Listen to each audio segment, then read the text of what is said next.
Hello and welcome to Anything Football. I'm JC and I'm joined by my colleague Owen. Hello. And today we're going to be looking at the watch along for Newcastle Barcelona, which starts in a few minutes. And before we get started, I thought it would be a good idea if I asked Owen a couple of questions about the lineup for both teams. I know you've had a quick look, Owen. Is there anything that you'd like to comment on with regards to the lineup? Yeah, the big one is no Yamal, isn't it? Yeah. No Yamal. But still a strong squad for Barca, to be fair. They got a lot of quality there. De Jong, Lewandowski, Rafinha on the right-hand side. Be a bit interesting to see how it pans out now without their star man. And Newcastle, any surprises in there for you, for good or bad? Yeah, Gordon starting up top. I know they've got a couple of injuries with their new signings, but obviously he didn't feel that, is it Voltemar? What's his name? Volt? The German guy? Yeah. The Peter Crouch and he Crouch Messi. I thought he would have started today. Yeah, I don't know if they're I've seen it a few times now where obviously new signings have been made quite late in the transfer window, so they haven't had that opportunity to adapt to the new league, but also they're obviously playing a completely new system. They have no idea what the strengths and weaknesses are of their new teammates as well. And when you come in, similarly to Isaac, Slot said previously that he is fit, but we just need to manage his game time because he's not up to speed on the finer details of what we expect. So I suppose that's one of the cons to leaving signings so late in the window. Sometimes it can't be helped. Yes. No, I know. And it's just silly that it goes into the season as well, isn't it? Like two. Well, how many games? Like 2 games, 3 games in, and then it shuts.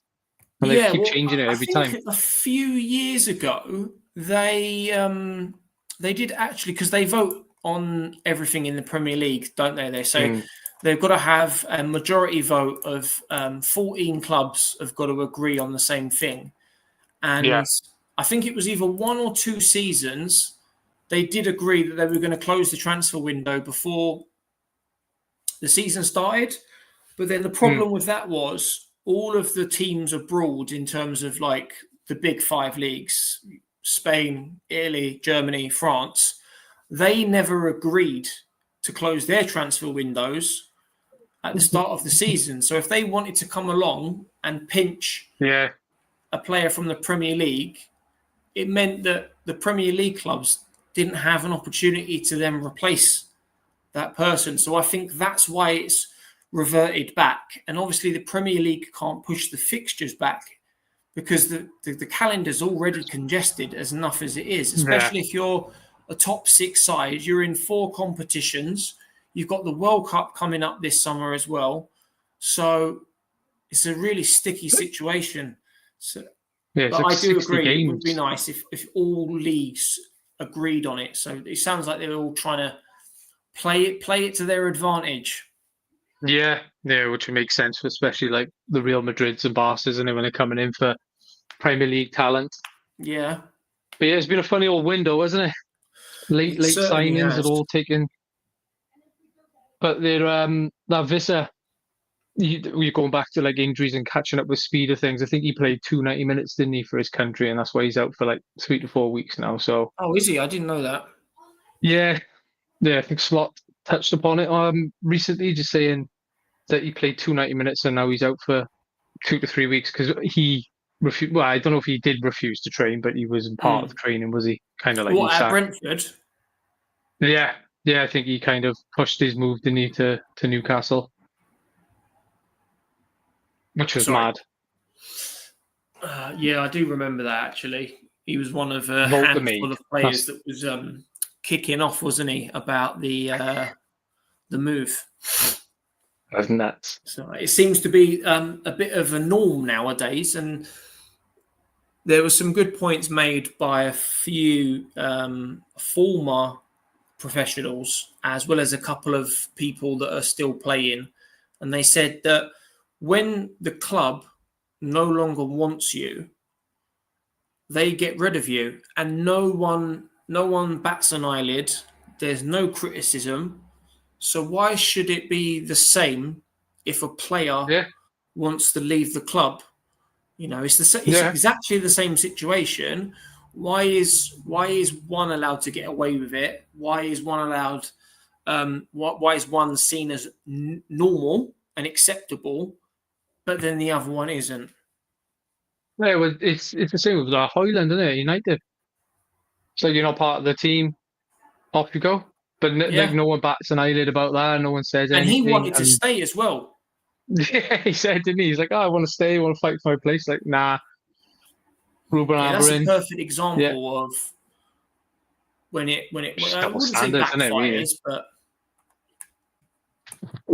it's nuts. And he's playing well for He's at Napoli, isn't he? With he seems to have De Bruyne and stuff pretty quickly. I think he's already scored a goal as well.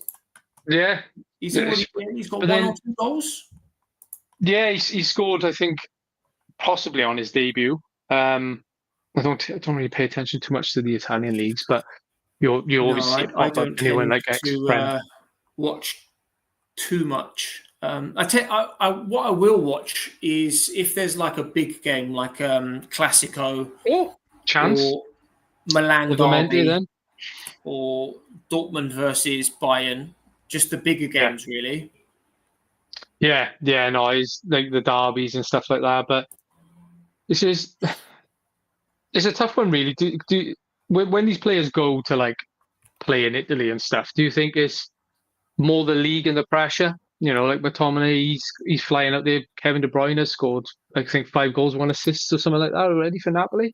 Something stupid, or the other way around, possibly. That's why they say that obviously the Premier League is the best league in the world, followed by La Liga. And obviously no disrespect to the likes of the French league or the German league or even the Italian league. But it does seem as though a lot of the time when players go from the Premier League, having played in the Premier League for 2, 3, 4 seasons, whatever it may be, they absolutely cane it out there. Jadon Sancho is a perfect example. He was he left Man City. He absolutely set the world on fire when he was at Dortmund for 2 years, moved for an astronomical fee, absolutely bottled it at Man United, and then he went on loan for 6 months and he absolutely smashed it again, came back and he was rubbish. Newcastle new scored then. Yeah, his attitude stinks though, doesn't it? Don't want to take a pay cut, 300 grand. Saying that, though, there were a few players that done that, I suppose, towards the last generation of football players. Gareth Bale done it at Real Madrid. He sat his contract out, didn't he, for like 2 years. Mesut Ozil done it at Arsenal. Goal. Yeah, it's a funny one. That was when they were Ozil. Yeah, it just goes back to what we were saying before, really. It's okay when the club wants to do what it wants to do, but why should the player not have any control or power? Like in Isak's situation, like he's under contract, so there still needs to be an element of professionalism. But then when the shoe's on the other foot and Gareth Bale's like, well, I don't want to go. I signed a contract. I don't have to leave. Sorry, I don't want to play. I'll just sit on the bench. He said that, didn't he? I'll just go and play golf. And the thing is, he still gets his wages. The only thing he doesn't get is if his contract includes, say, like an appearance fee, which most people do have, and then there'll be some form of bonus for assists and goals and milestones. If it's like 10 goals in a season, then 20. That's the only thing he's losing out on, but he's still getting 350 grand a week. Yeah. So exactly. So like, what difference does it make to him? Barnes, Newcastle all over him, yeah. Yeah, I thought I'd get the commentary up on screen for anyone watching the live stream, or even if you've got the game on in the background and you just want to listen to us talk utter rubbish.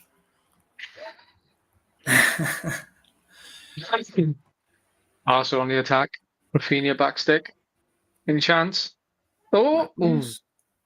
Oh, Rashford, yeah. I forgot about Rashford. Bloody hell. There we go. Talk about the lineups. I didn't even realise he was playing. Who, Rashford? Forgot he was there. Yeah, Rashford. Marcus. Jesus. He's up to his old tricks again, look. Missed. Spanner. Oh, he scuffed it as well. Lovely. What a weird signing that is. Which one now?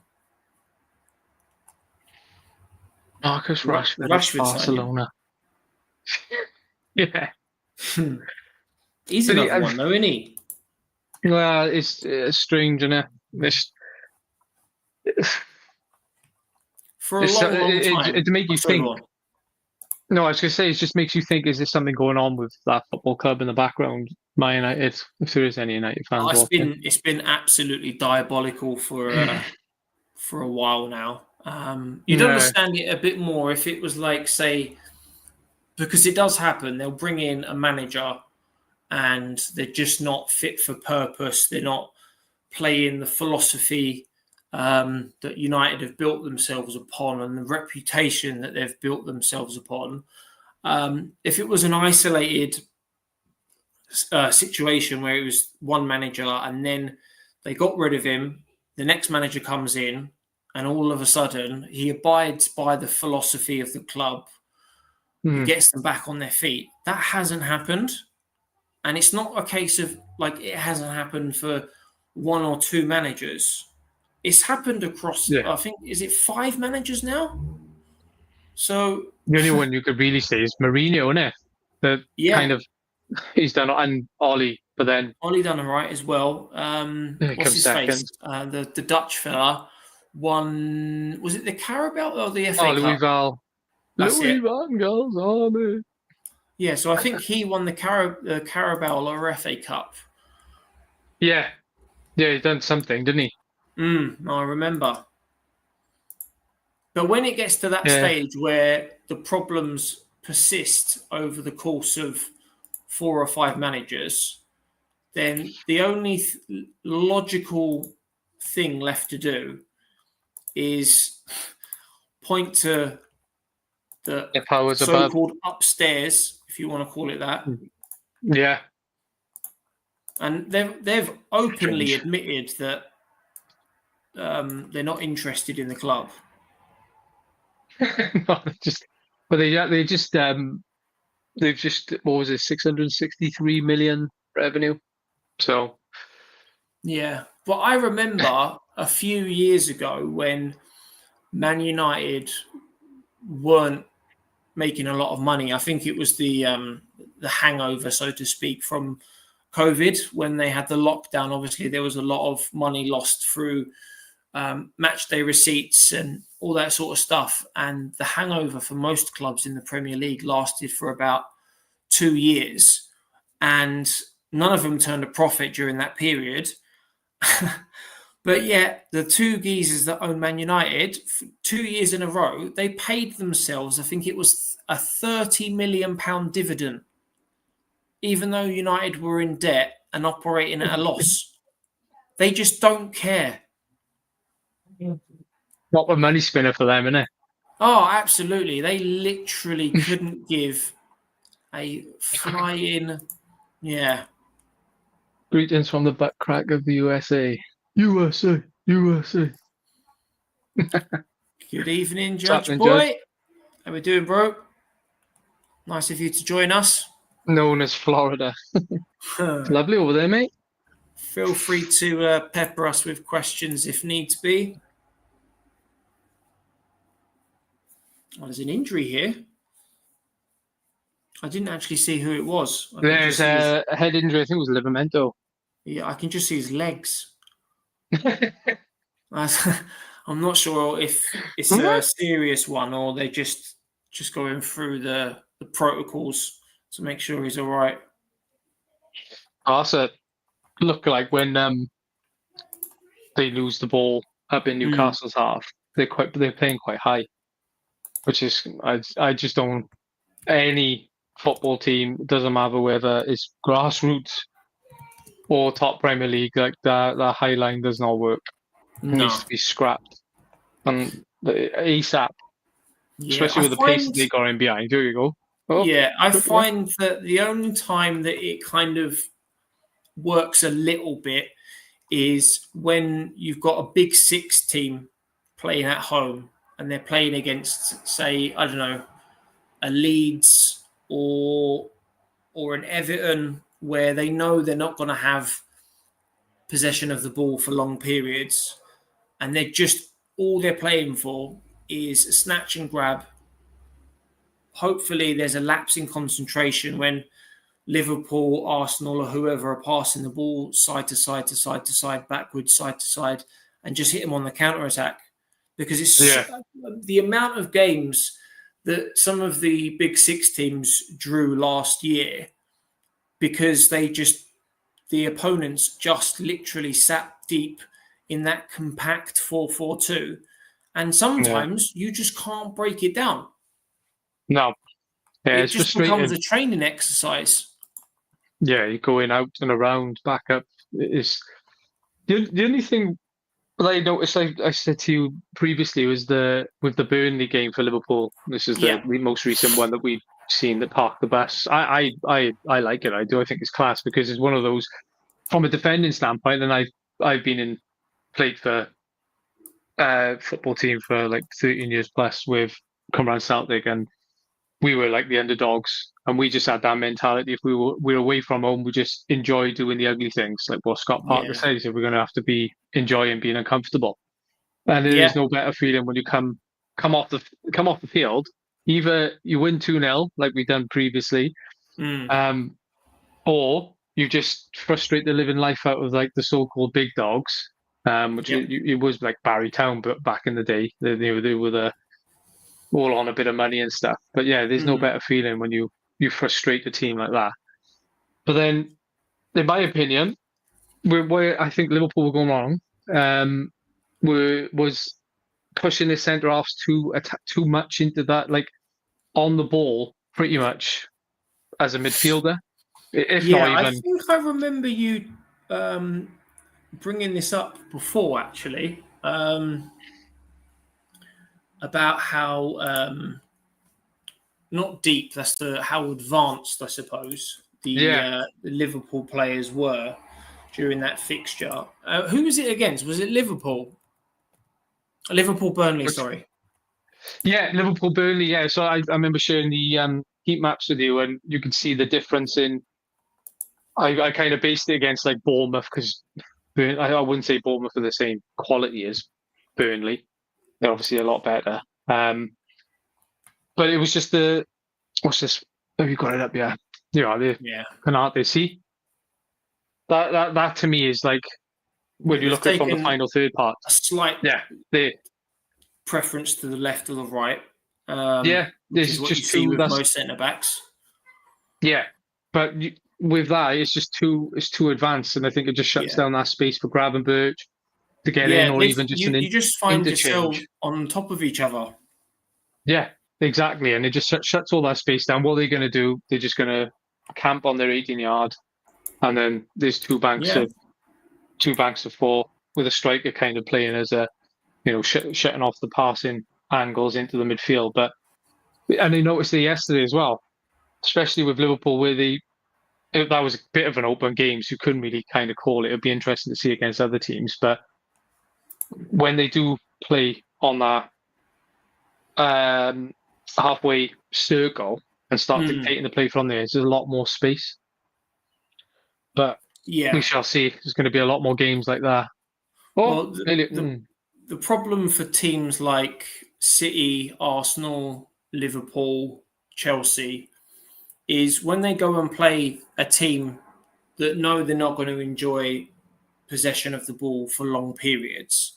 There's no pressure on, say, a Burnley to win the game, or a Leeds, or a whoever's towards the bottom end of the table, because there's this expectation that the bigger team will find a way of unlocking the door, so to speak. So all the pressure is on the Big Six team, and whoever you're facing, whether it be a Burnley or a Wolves, they're kind of sat there like, come on then, what have you got? Come and break us down. Yeah.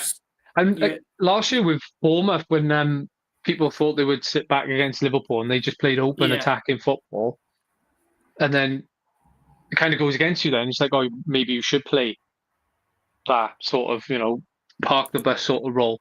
So you can't really win, can you, if you're one of those teams? But that's where I think the league is going to be dictated, in my opinion, is Burnley's, the Leeds, the ones that you've got to win away from home, where they are going to just be just pure frustration. And so, like, the big games, they're like a free hit, didn't they? In my opinion, like the Arsenal-Liverpool game was so bigger tight. Games, Liverpool have obviously got Everton this weekend, and with it being a derby, I expect that game to be quite open, because it's bragging rights at the end of the day when it comes to the derby. But another example is on Sunday, it's Arsenal versus Man City, and I fully expect there to be open space in both halves, because they both like to play possession-based football. They both like to play attacking football. I can't see Arsenal or City going long periods of the game where they're just going to sit behind the ball and soak up the pressure. I think it'll end up turning into a bit of a basketball match, where it's just constantly sort of back and forth. Maybe the teams are looking to exploit some space from a previous attack. We both know that Arsenal and Man City, their fullbacks, typically one of them tucks in to midfield. If it's the left back, all you've got to do is hit that diagonal pass. And if you've got someone with pace on that side, you unlock the door straight away.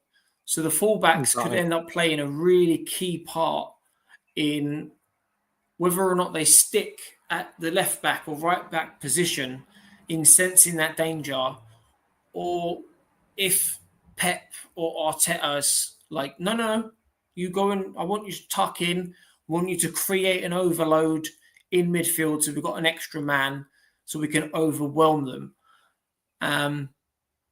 It's interesting. It's an interesting tactical battle. I'll be interested to see if Pep's got a bit about him to switch it up a little bit from this boring sort of play it out from the back when he's definitely not on, like Tottenham when they suffocated and obviously they scored. Yeah. It doesn't happen all the time. Sometimes you get away with it. But at times when they did the analysis on it, like there was 3 City players against 3 Tottenham players at the back. And you're telling me that there's not one player in that back line when it goes into the midfield then out. Can't just spray one long and play it in behind. So if I can't see him changing, he's like, he doesn't like change, but if he doesn't change, it's going to be exactly the same. I think you pumped him. Didn't you pump him like 5-1 last year? Yeah. Was it last season? It's going to be one of those. No, I completely agree with you as well. And I can't remember who it was that I was watching. I can't remember if it was on Sky Sports or maybe TNT. Basically, the long and short of it was, Pep's obviously, this is his 10th season now in the Premier League. And he's always relied upon his tried and tested tactics. And they've always done really well for him, hence the 4 Premier Leagues in a row. However, like you say, if you don't change your tactics, or maybe just incremental changes over the course of time, Newcastle, they will get found out, and teams they'll realise and work out how to break them down.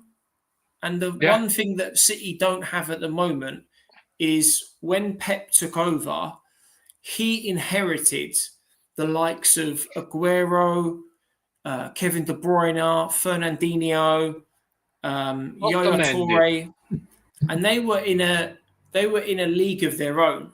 And I imagine Pep probably didn't need to do too much coaching, not a lot of hand holding. My point is, when those players leave and you replace them, for example, Kevin De Bruyne, his intelligence around movement and passing, he sees a pass that a lot of players don't typically see. And look, no disrespect to the players they've brought in Turkey, for example, but I don't see any of the players that they've brought in. They don't have the same attributes as the players that have gone. And I still, to this day, I still do not think they've replaced adequately Mahrez. They've had two people play out on that right wing, and everyone knew what he was going to do. Everyone knew he was going to cut inside to have a shot on his preferred left foot. But they couldn't stop him. Couldn't stop him. No, it's like mad. Robin. Iron Robin done that was for the years. same. He, whenever he cut inside, you just knew he was going to score or he was going to do something. And that's why I think, like, well, I used to watch a lot of his Bundesliga back in the day when he was there, as well as like when he was at Madrid. But he's just phenomenal. Yeah, he was class because he was at Chelsea. Very unpopular, probably unpopular, but I think that Robin, like, Salah. Everyone's going on about Salah, but I would, if you ask me, prime Robin or Salah, I'd take Robin all day, purely because of what he just. Yeah, 100%. He's a monster. The pace on him, like, he didn't stop, did he? Like, even when he was retiring, he was still rapid. He's done it in the Premier League with Chelsea when he was. I was going to say, he was in the Premier League for maybe 3 seasons. I want to say before going to Bayern Munich. Yeah, a hell of a left foot. And then when he went to Bayern Munich, when Bayern Munich was, when you say Bayern Munich, you're like, oh yeah, Bayern Munich. But yeah. Well, at the time they were, and they still are. They are one of the biggest teams in Europe. And whilst they may not be favourites this year to win the Champions League, and they haven't been favourites to win the Champions League for maybe 2 or 3 years now, every so often, the favourites of the competition, they do get knocked out by surprise. And it's clubs like Bayern Munich and Inter Milan last year. No one expected Inter Milan to be in the final.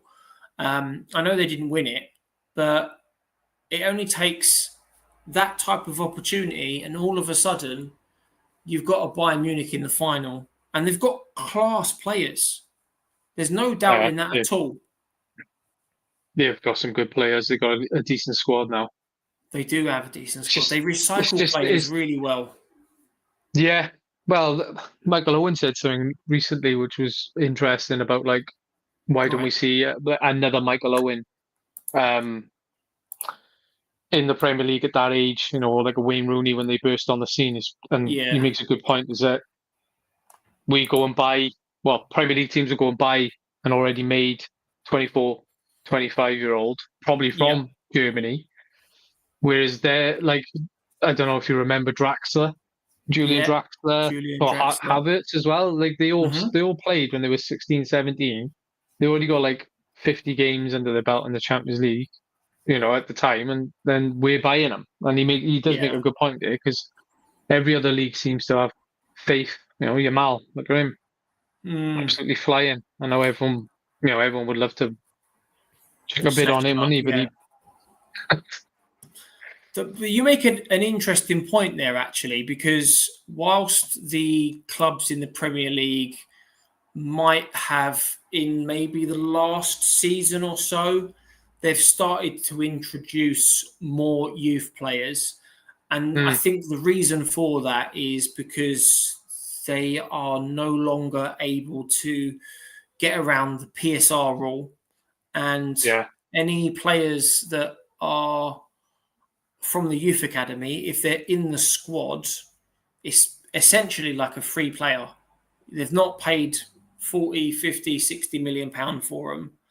And if they were to sell that player, that's pure profit as well. Yeah. They don't have to worry about how much they bought the player previously, and look at the difference between it. And I think what's happened is, sort of coming back to your previous point about clubs abroad, they're happy to nurture their talent.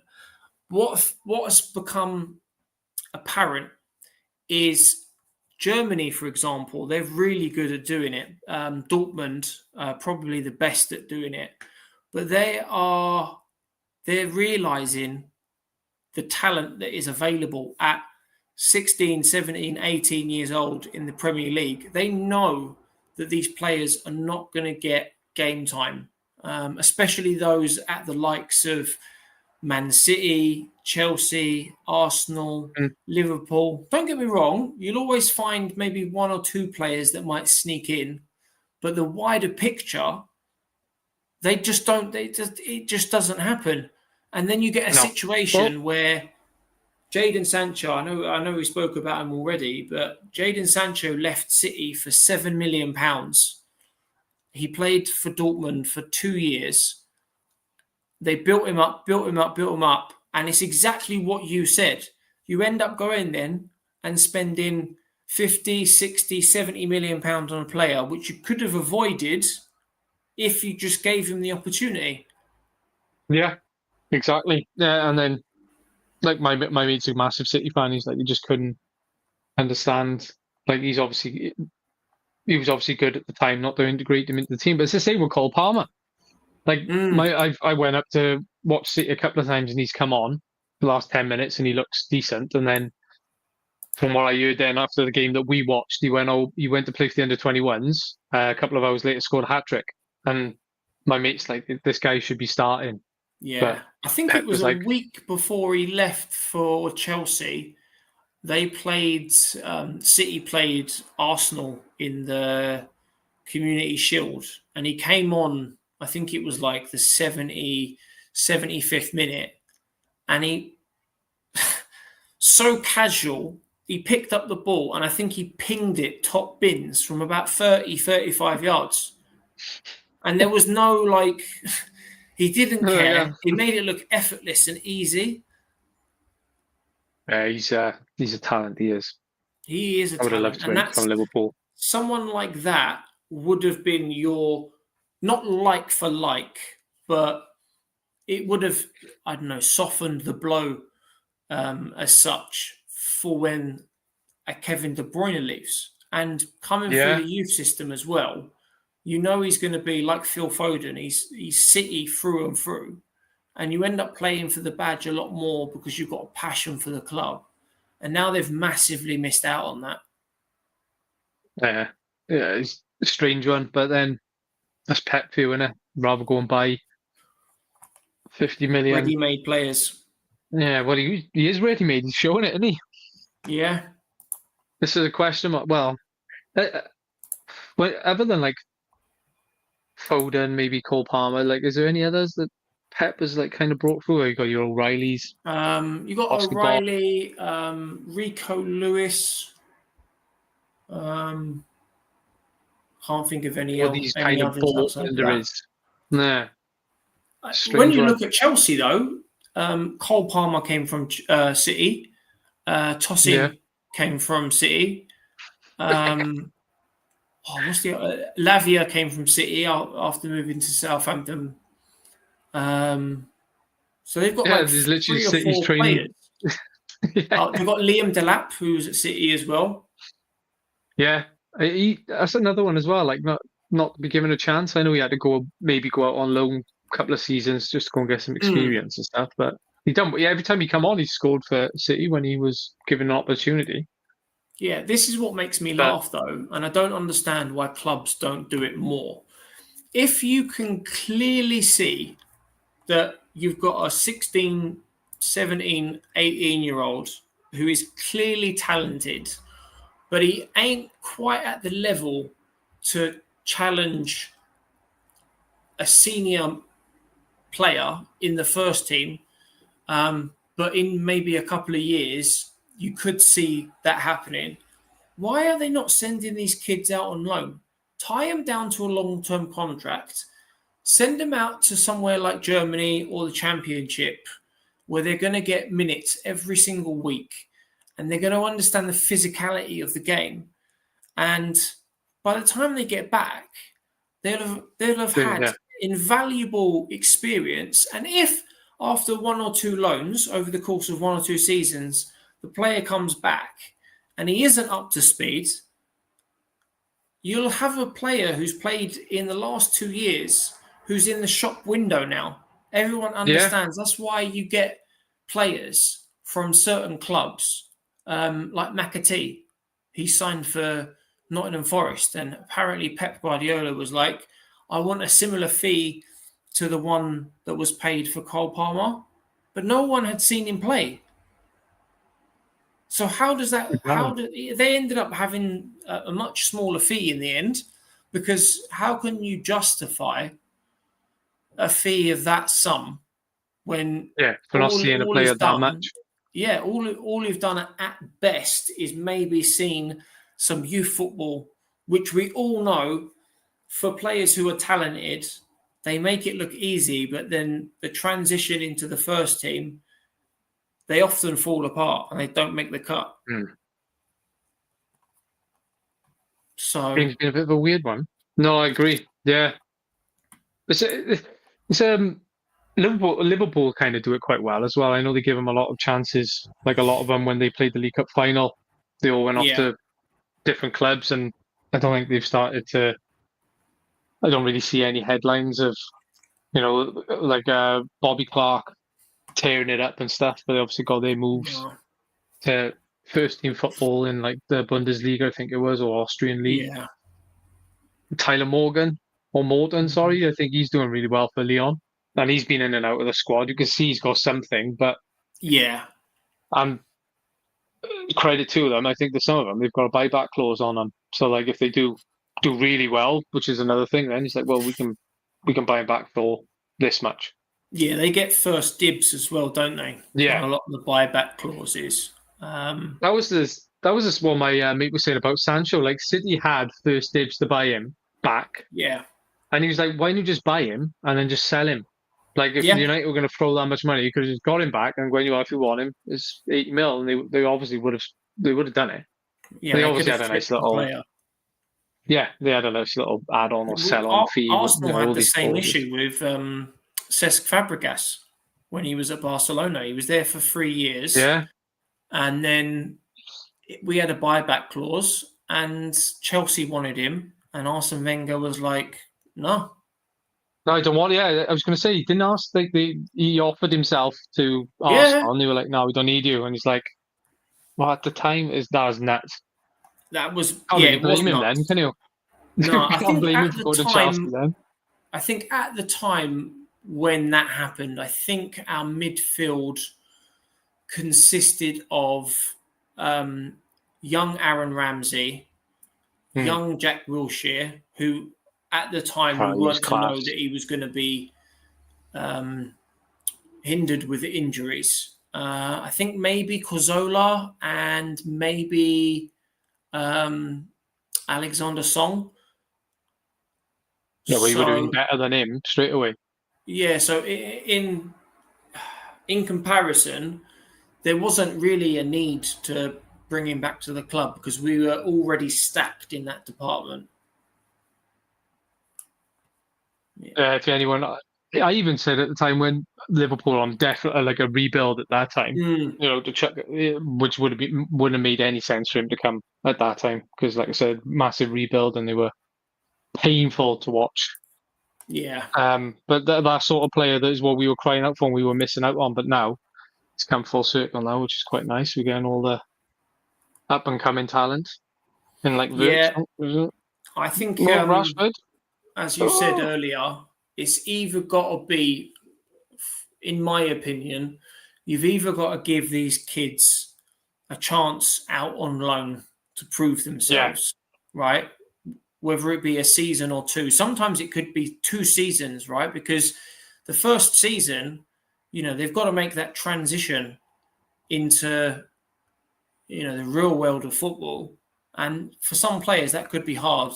If they're going abroad as well, it's going to be tough for a 17 or 18-year-old to leave the country for the first time and adapt to a new country, a new language, a new league. So in some cases, it might be 2 seasons. The second season is where they really flourish. Yeah. But then, to your point, I don't understand why more clubs aren't inserting a buyback clause. I don't get it. It's you the option, doesn't it? Exactly. You got the first dibs, and if you want to put your business head on as these sporting directors, you can buy him back, and then you're like, well, we know people are interested in him, so we'll just sell him for the fee that they were going to get sold on straight away, like from that point. I tell you what was a good one for Liverpool was when Conor Bradley, obviously, I think he had Preston or Bolton. I can't remember where he went. I think it was Bolton. Who was it? Or was it Preston? Conor Bradley. He went out on loan and he had like player of the season from right back. And then he's like right straight back in. Conor Bradley. I'll get him up now. There he is. Conor Bradley. Oh, no. Yeah, yeah. You got him there? Cool. Conor Bradley. What's the game saying at the moment? I've got so many tabs open with the stuff that we've been talking 39 about. minutes gone. I think Newcastle are on the better of the game, which there's been half chances from Barca, but I mentioned to you at the start that Barcelona seem to be playing this really awfully high line when Newcastle on the attack, and with the pace that they got is leaving them exposed. So I don't know why they're playing this. What the plan is. Yeah, they're literally high now. They're not dropping to like the edge of the D. They're like pretty much 5, 6, 7 yards in front of that. And with the pace of Newcastle, it just makes no sense. Yep, you were right. He was on loan at Bolton. Yeah, Bolton. He had their player of the season at right back. Yeah, he moved moved in July, so he's had a whole season there. Yeah, and I think that's a perfect example. Yeah, play it down the leagues. I think that as a youth player, that would be so much better to go Championship, League One, that sort of thing, especially if you're young, and then come up, because those leagues are that's where proper football is, isn't it? Yeah, the physicality of the game. Yeah, is horrible people. Yeah. Horrible centre halves are just going to climb over you and elbow you, like, because there's no cameras, there's no VAR, no one's going to have a little check. So it's that's where you learn your bread and butter. Beautiful times. Again, some of these clubs in the Championship as well, they know which of these players are talented. From it doesn't necessarily have to be a Big Six team, and they would snap your arm off for a season-long loan. I remember Mark Gay. He was on loan at Swansea for a year. Now look at him. Well as well. Yeah. Harry Kane bangs on about his journey as well. He was playing on loan in the lower leagues for like 2 or 3 years. Dele Alli's another one. He was playing at. I know he fell off, but at the time when he was playing well, he was at MK Dons, Norwich, Millwall, Leyton Orient. So he's been at Tottenham then for a long time, Harry Kane, and then he's just gone on loan. Come back. I thought he was 4 loans. Yeah. That's nuts. 20. And that's what I was trying to say earlier, right? I'm not saying that every time you send a player out, on loan. There's lots of examples where a club has high expectations of a youth player, and then it doesn't materialize for one reason or another. And when they're in the youth system, especially the local fans, they hear these stories, they get hyped up about X, Y, and Z in the youth academy, and then nothing happens because they get exposed or they're not actually up to the level or standard where they need to be. But for me, why are you not identifying earlier whether that's the case? And the perfect way to do that is to send them out on loan. Send them out on loan. Like you said, we've got a brilliant football pyramid, and it doesn't necessarily have to be every player goes to the championship, right? Why not go to League One? Go and do a year in League One, get some experience, young, yeah, and then go to the championship the following season. Take the step up. Yeah, and then you've experienced football throughout 2-3 leagues. Obviously, the only thing they may look at is that you are your environment. So would you drop your standards to that? But then Conor Bradley, classic example. Ben Doak, gone to Bournemouth now, had a really good season at Middlesbrough. Yeah. There's and Harry Kane, for example, like he's obviously doing really well on all his loan moves. He wanted to stay at Tottenham, or they've seen potential in him, and they've just put him up, and then bang, he's ready to start, and then look at his record. The only thing with him is it's a shame that he has gone, because he probably would be the highest goal scorer, wouldn't he? I think he would have been eventually, because at the time of, I think it was the year before Haaland signed for City, and there was a lot of rumours at the time that he was going to sign for City the year before Haaland came in, and I think I remember there were murmurs that before United really fell off a cliff, that he was going to go to United, and Chelsea went a couple of years where they just couldn't bring in the right striker, and they were sniffing around. So if he had gone to one of those three clubs, I have no doubt that he would have broken. It's Alan Shearer's record, isn't it? Yeah, it's like 230 something, isn't it? 38, something like that. Well, 100%. If you just gone to City, look at all the tap-ins they have from just the pure football that they play. I say tap-ins. There's obviously a lot of good goals there, but yeah, you'd be on like 30. Well, what did Haaland score 1 year? 36 in the Premier League? Something stupid like that, wasn't it? Yeah, I think so. But saying that, I think last year, I got the stats here now. Hold on. I think it was last year anyway. Let's have a look. Last year, 25 season. It's the wrong one. Bundesliga.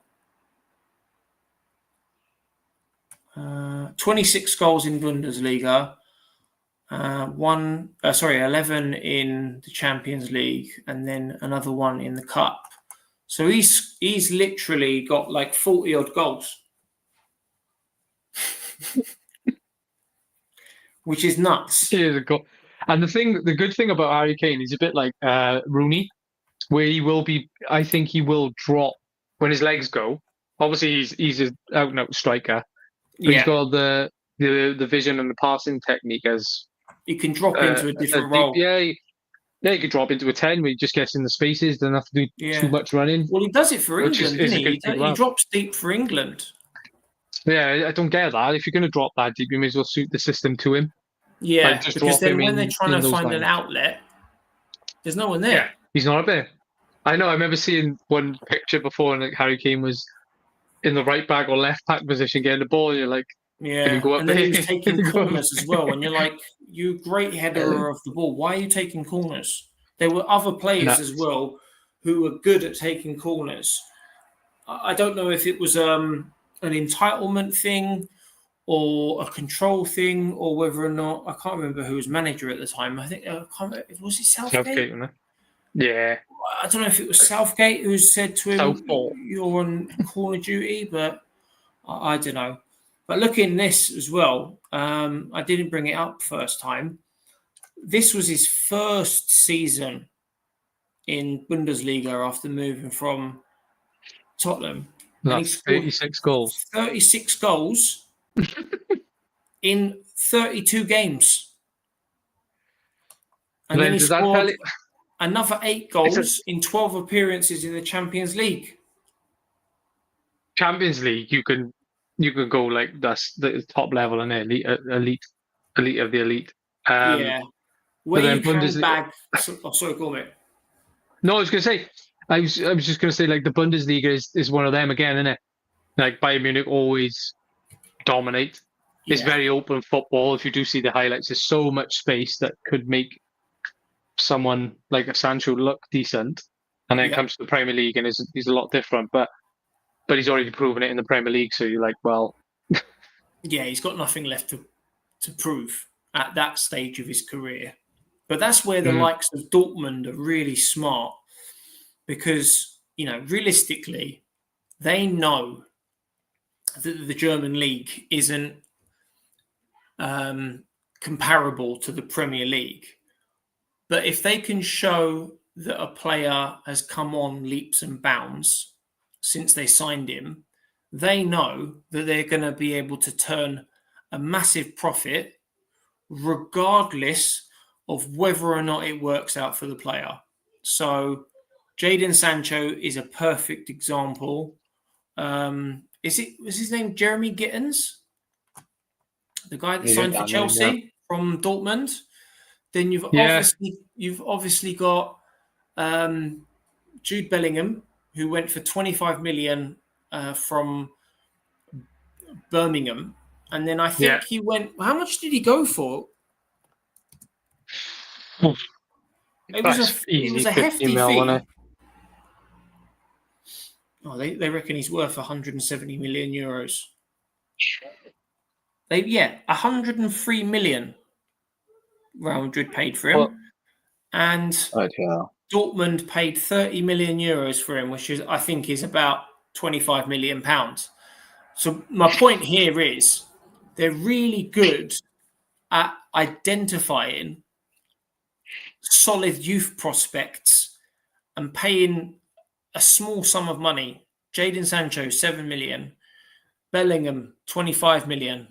And he's been flipped for 4 times the amount. They're just making obscene levels of profit. And now his younger brother is going through the same journey. Yeah. Sunderland, they got promoted to the Premier League. It was his chance to prove himself in the Premier League, but he was like, "Nope, bye. I'm off to Dortmund. I want to do." Probably thinks that he'll have the same sort of career path as his brother, innit? Oh, exactly. I don't know if he'll. I don't know if he'll end up playing. Oh, they played. Yeah, you are. Real Madrid. Played the same. No, look at this. 25. Saying that, Sunderland had a good deal as well. They bought him for 1.8 million euros, and then they sold him for 30. And no doubt that he'll smash it in the German league now, and they'll sell him for like 60, 70, 80 million, and it'll be someone from the Prem. Yeah, Sunderland. Have him back. They've got mighty Granit Xhaka in there now. Gents, big up. What's happening? Thanks for joining, Neil. My man, Neil, how we doing, bro? You good? What's going on? But Judge, is he still in here? I think he's sort of floating in and out at the moment. Yeah. Making himself known. Because he said to me he was at work. Yeah. All good, guys. Lovely.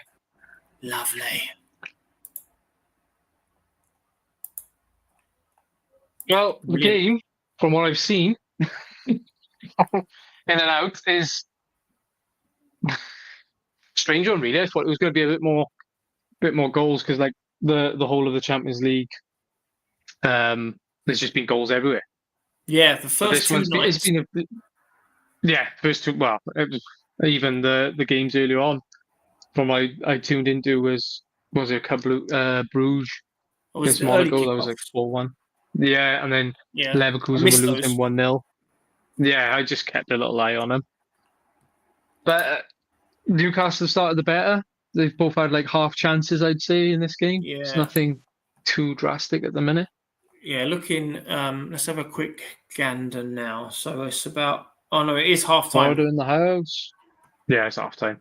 So let's have a quick look. I know, obviously, there are two ways of assessing football matches, and I think you've got to take both into account. You can't judge a team or a player purely on the eye test or purely on stats. And I know stats and analysts are becoming more prevalent in the Premier League, and their managers and teams are basing whether or not to bring a player in or improve a player a lot more based around stats. But there are things that you can't quite measure. As an example, if a player plays the pass before the assist, he doesn't get an assist or a goal. But then at the end of the season, the player that got the assist will go down as having, 15 goals and assists for the season. But you don't realise that he ended up getting those assists because of the pass before the assist in unlocking the door. Like the key pass. Yeah. Like the best example to give you is if you've got someone on, say, the left half space, right, outside the box, and he manages to play a straight ball into the 18-yard box, but say towards the left-hand side, and then the winger just hits the ball across the face of goal for the striker to tap in. But it was that initial pass from the left half space that managed to unlock the door. Yes, the pass before the pass that made everything. That key pass is it's a bit like a tap in football, and it's just like for the assist. It's like an easy sort of pass. It was always on, like the square ball. Yeah. Sort of when you're 1-on-1 and you just square it left is like the easiest assist. But yeah, like, I agree. It's like that's why you've got to take passes both sides into account. You really do. I think that was the best chance of the off for Harvey Barnes. Yeah, I'm expecting Newcastle to get slapped. But they're doing the slapping at the minute, Neil. The thing is, I know I just said don't judge someone on purely stats, but if you were to do that on this occasion, obviously we've been watching the game, so we can say otherwise. But if you were to just look at the stats for a second, expected goals are awful for both teams to start with. Barcelona they've had 9 shots but only 1 on target, which isn't great.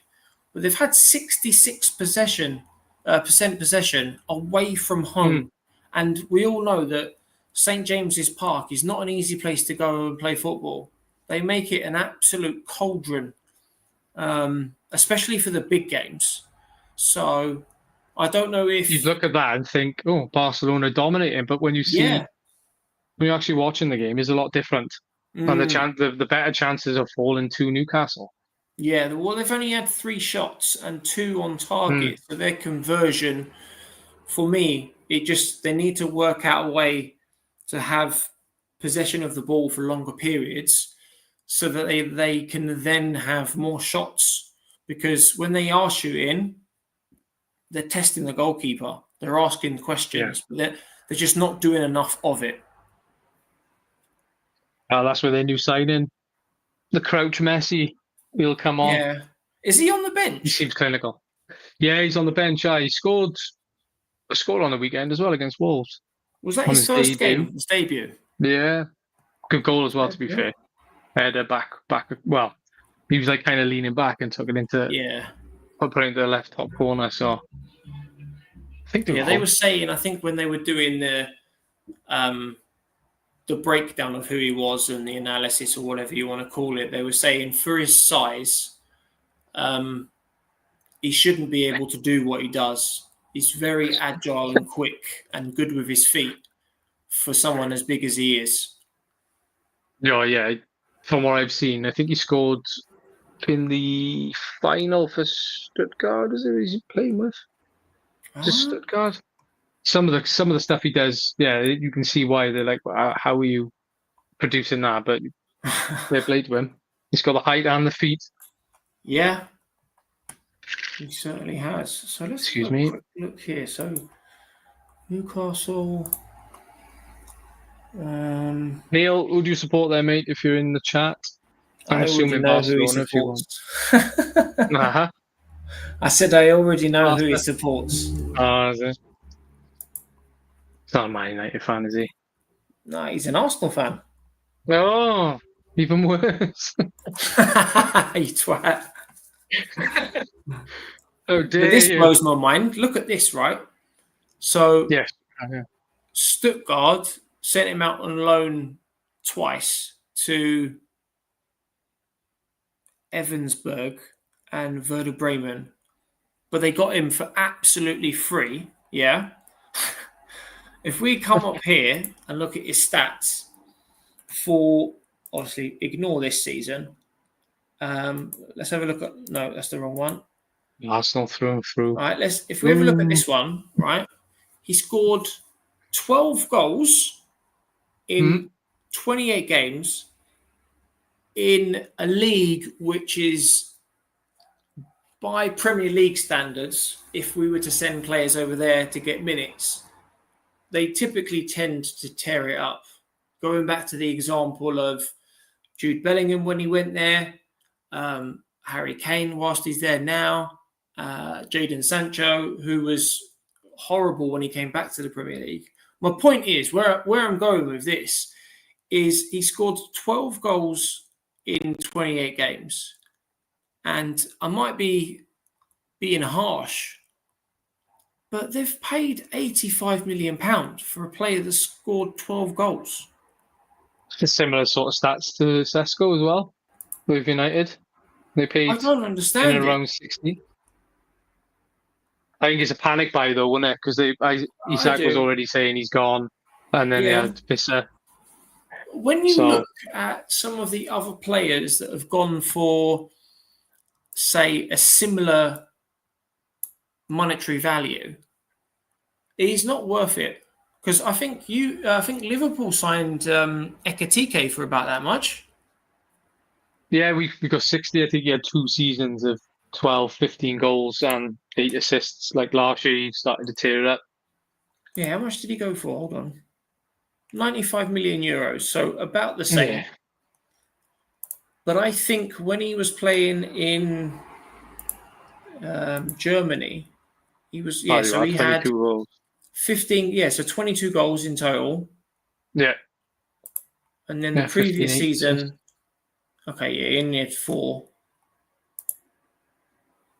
again. So it's essentially it was that last season in the German league that caught the eye of, or initially Newcastle, before you lot swooped in. We give you all the meat then.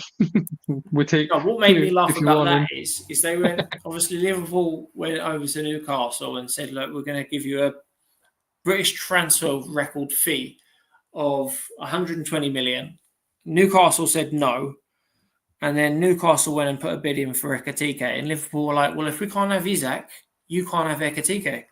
We're not letting you sign anyone. We want both. They didn't even need Ekitike. They've just done it out of spite. 0-0 in the other game as well, City and Napoli. That's a red card, surely. Oh, yeah, there we are. Lovely. Who's got a red card? Napoli, the centre half. He chopped down Haaland. We've got the scores on the left-hand side. Sporting are 1-0 up. City, Napoli, Newcastle, Barcelona are 0-0. First time ever on a Thursday night as well, isn't it? Champions League. I think it was Thursday last season as well, because of the way was it? the okay. league. It's the new league format. So in previous seasons, you obviously had the group stage, followed by the last 16, and then the quarterfinals. So that element is still part of the Champions League. But where it's changed is during the group stage a couple of years ago, you were drawn against 3 other teams. So you were only playing 6 games during the group phase, whereas now in the league format, you're playing 8 games. So you're playing 2 extra games. And then the incentive of finishing between first and I think it's 8th or 9th is that you go straight through to the, I want to say the quarterfinals or maybe the last 16. And then anyone who finishes between 9th and 16th, they get entered into a draw where they have to play an extra fixture to progress. And I think that fixture is played in February. So the incentive for clubs is finishing in the top 8, so you don't have to play the extra fixture. What's your opinion on these kickoffs? You know, where they kick it straight out into the opposition half? Funnily enough, I've seen a few clips of this online. I don't know how to word it, but I understand why they're doing it, because they're kicking the ball out for a throw as close to the corner flag as possible. And they know that when the opposition team throw that ball back in, they can immediately box them in and put them under pressure, which could end up leading to an attack, a shot on target, maybe even a goal. So I think what they're doing is they're taking calculated risks with a view to nick a goal. So I think it's mad. It doesn't surprise me though, because regardless of what era you've watched football, there's always been an element of, if you want to call it, sportsmanship. You know, for example, they've implemented the 8-second rule into the Premier League now for goalkeepers. Yeah, I agree with that one. Goalkeepers were taking too long. You know, especially towards the end of the game and you're 1-0 up, the amount of goalkeepers that got booked for taking too long, or players that got booked because they're taking too long to take a corner or a free kick, or they're going down injured or whatever. So for me, it's no different to those situations, because it's okay when a player wants to sit down and fake an injury to chalk some time off the clock. So whilst I don't necessarily agree with it, you gotta play fair. If you're not going to scrutinise people for taking the piss with corners, free kicks, and injuries, then why should you criticise someone for kicking the ball off for a throw-in? It's mad to me. I get it. Oh, really, Joe Linton? Yeah. I don't agree with it. I don't agree with it. It wouldn't be something that I would implement if I was in charge of a team. What are your thoughts on it? I get it. From a territory sort of standpoint, you want to box them in early doors, you might get a chance or whatever. But from the ones I've seen, I think they throw it back in. The opposition team that kicked the ball out then gives, like Newcastle, they give straight the goal kick and kind of defeats the object. Then you're like, I would prefer go straight back to the goalkeeper and just bang it in there, challenge him for the ball. Yeah, I think that would work better. But I do kind of get it. You want to box him in, cause that pressure. I think that would work against lesser teams. I don't think with quality like where Liverpool. I think Arsenal done it against Liverpool, didn't they? Fought box them in, and it ended to nothing. But as soon as it comes off for one team, that's it then. And I think everyone will start doing it. Well, it's like the long throws now for Newcastle.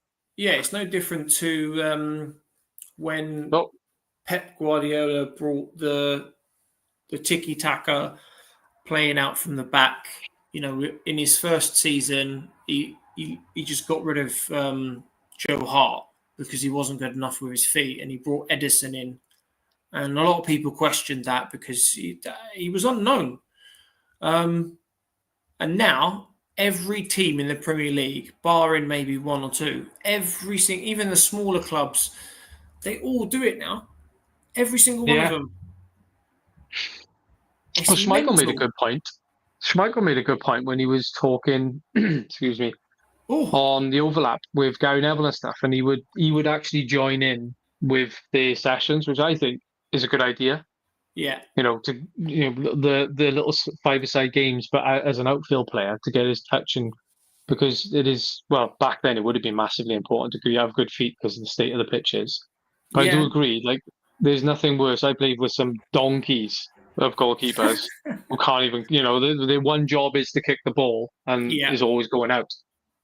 And their feet are terrible. You don't want to pass back to your goalkeeper, especially with, like I said, some of the people I played with. But, chance.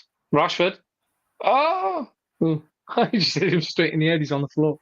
Went mental there. And then in the chat box, Neil's saying Rashford as well. And I think I'm 2 minutes behind. No. He just Barcelona are pinging it about a centre circle at the moment. Oh, right on the chops. He's coming. Oh, another head injury. Now he's down. Yeah, I do think, sort of furthering your point. Oh, he's got a score, isn't he? That's terrible.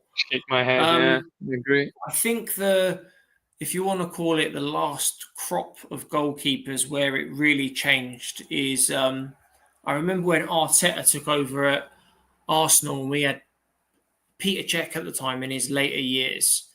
And he was what you would call an old school goalkeeper, similarly to Joe Hart, where it wasn't important for them to be able to play with their feet. Their one job was to make sure they didn't let goals in. And, they were obviously very good at it. I think Peter Cech still holds the record for the most clean sheets in the Premier League. But that transition happened mainly because of Pep Guardiola. And it's not just exclusive to the Premier League. It's throughout Europe. If you look at Barcelona, Real Madrid, all of the big teams abroad, they all do it as well. 24 clean sheets in a season, man. It's nuts, that, isn't it? That's a mad record. That's a mad. And I think he's got especially back then, mind. Is it 200 and something? 202 is there we are. 202, 24 in the Premier League when the Premier League was let's have a look. When was that? At his peak. Yeah, he was at Chelsea, wasn't he? Was it 2006? 04, 05. That's when football was proper. Yeah, well, in my opinion, those years there, maybe 1 or 2 years after that is where things started to change. And people now are starting to suggest that that Pep Guardiola's ruined football. Because of how he plays, there's no more excitement in the game. I know I already watch them. I agree with that. The likes of VAR, they take a level of excitement out of the game because you never know whether or not it's actually a goal and you've already celebrated. But I do understand the points. I do understand the points of some of these fans because when I was growing up, I used to watch. I used to watch an Arsenal team that had the likes of Robert Pires and Freddie Baller. Ljungberg, and He was fast. they didn't do all this. Oh, go down the wing, pass it to your centre midfielder, or pass it to your left back, or pass it to your right back.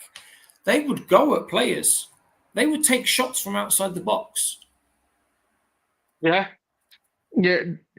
He is kind of ruined football, but like we said earlier, is that I just don't understand why he doesn't mix it up as well. Like there's nothing wrong, with a long ball, especially when you've got people like Haaland, your Savinho's, you've got your target Oscar man. Bob's, pace, absolute pace. Like Liverpool do it really well, and this is something that I noticed. I was thinking, what's going on? I was like, what's going on? Yeah, and what's just something different? Klopp. It didn't happen too much under Klopp at times, but recently, over the last couple of years with Liverpool, they have got that option to go long. Yeah, which they didn't really use too much before. Like when Salah was rapid, I'm not saying he's not rapid now because he's a machine, but yeah, they can mix it up. And I think Ali McCoy said something yesterday. So with Liverpool, they've got so many different options to play. They can play the little tippy tappy stuff, but they can go direct when they need to. And when you've got the likes of Isak, Wirtz, Salah, Ekitike, they've got target men who they're built for the physicality of the Premier League, and they've got pace as well, which is a big must, really. Yeah, Arsenal are guilty of doing it too, though. What makes me laugh about Arsenal is we haven't, like you said, with Liverpool, we haven't been playing the long ball. And who did we play last in the Premier League? Nottingham Forest. Yeah, that was it. Nottingham Forest. And I think it was the second goal. Ricardo Calafiori played a ball over the top from left back, right? And he put Eze in first time. Eze had been on the pitch for like 36 seconds. It was his first touch of the ball. And he played a square pass to Gyökeres. And it ended up in a goal. And it all came from one simple ball where Arsenal managed to get in behind Nottingham Forest. And it could have been any team. But I just don't understand. Like I get it. When you want to take more calculated risks and you want to hold on to possession to get a feel for the game or whatever else. But with Arteta, I feel like sometimes he's got too much control. You see him on the sidelines and everyone's talking about his passion, his determination, which is great. But sometimes I feel like him screaming and shouting at the players constantly is more a case of him telling them what to do. Like he's over-coaching them. Yeah. And with like what you just pointed out to it now, like with the long ball, I don't know why they don't do it more often. They got Saka, they got Madueke, Eze, got is Gyökeres there? Pace, and you've got a target man there now who can I'll go back to my experiences because I played with some monsters of centre forwards, and what I was taught from a decent coach was if you can gamble in and around on the second balls. There was one guy called Ginge, right, and he was just a monster. Like he'd win every header, but he'd start late and he'd come round and you just knew to gamble. Yeah. What's that? What is it? There we are. But, you do make a good point. And when I was playing football as well, he's agree with that, Neil. The coaches and the managers would say that winning the second ball is just as important as winning the first ball, because just because you've managed to not necessarily clear it, but you've sort of maybe swept up some of the danger, there's nothing stopping a player from having a shot from outside the box or playing a ball into the box, and it only takes a lapse in concentration, and all of a sudden that second ball was just as important. And the thing is with a long ball as well, if teams are going to press you in midfield, like Newcastle did against Liverpool, they kind of shut off that midfield, that long ball was on. And I don't think Liverpool played it too much. They kept to try to stick to their game plan, if I remember from the game. So if you play a couple of Marcus Rashford. If you play a long ball a couple of times in a game and it comes off, like Salah, teams will naturally just drop, and then that allows that creativity in that midfield that Arteta wants. Yeah, and like I said, with the pace from what I've seen so far, and we spoke at length about it, I think, and I don't know if you would agree, Neil, as an Arsenal fan, that like Saka, I don't know how he's going to fit back into that team with Madueke playing so well, because he's attacking, he's not coming. No, he's doing really well, to be fair. But he started, in my opinion. I think his first game for Arsenal, they put him on the left wing, and whilst he did have a good game, he wasn't necessarily as effective from the left-hand side. And some fans have been saying, why don't they try Saka at left wing? Because in the early stages of his career, he was playing as a left wing back. So I remember that. He understands that side. All right, he's not going to be able to cut inside and have the shots that he has and score the goals that he has. But then you're asking different questions by going to the byline and getting a ball in the box. Well, I said to you earlier about Elise for Bayern Munich. He's been flirted with being Salah's replacement at Liverpool, and what I like about him is that he's left-footed, but he will go down the line and cross the ball with his right foot. And look what happened yesterday, own goal. Little things like that can happen. And going back to the Burnley game where Frimpong cross on the not down the line, but just on the edge of the box. I think you've got to start doing those things more often. Is that the one that ended up resulting in a penalty? Yeah. Yeah, I thought crosses in the box. The bigger teams, I think, from what I looked at the stats, like Arsenal and Liverpool weren't even top 8 crosses in the Premier League last year. And it's sad.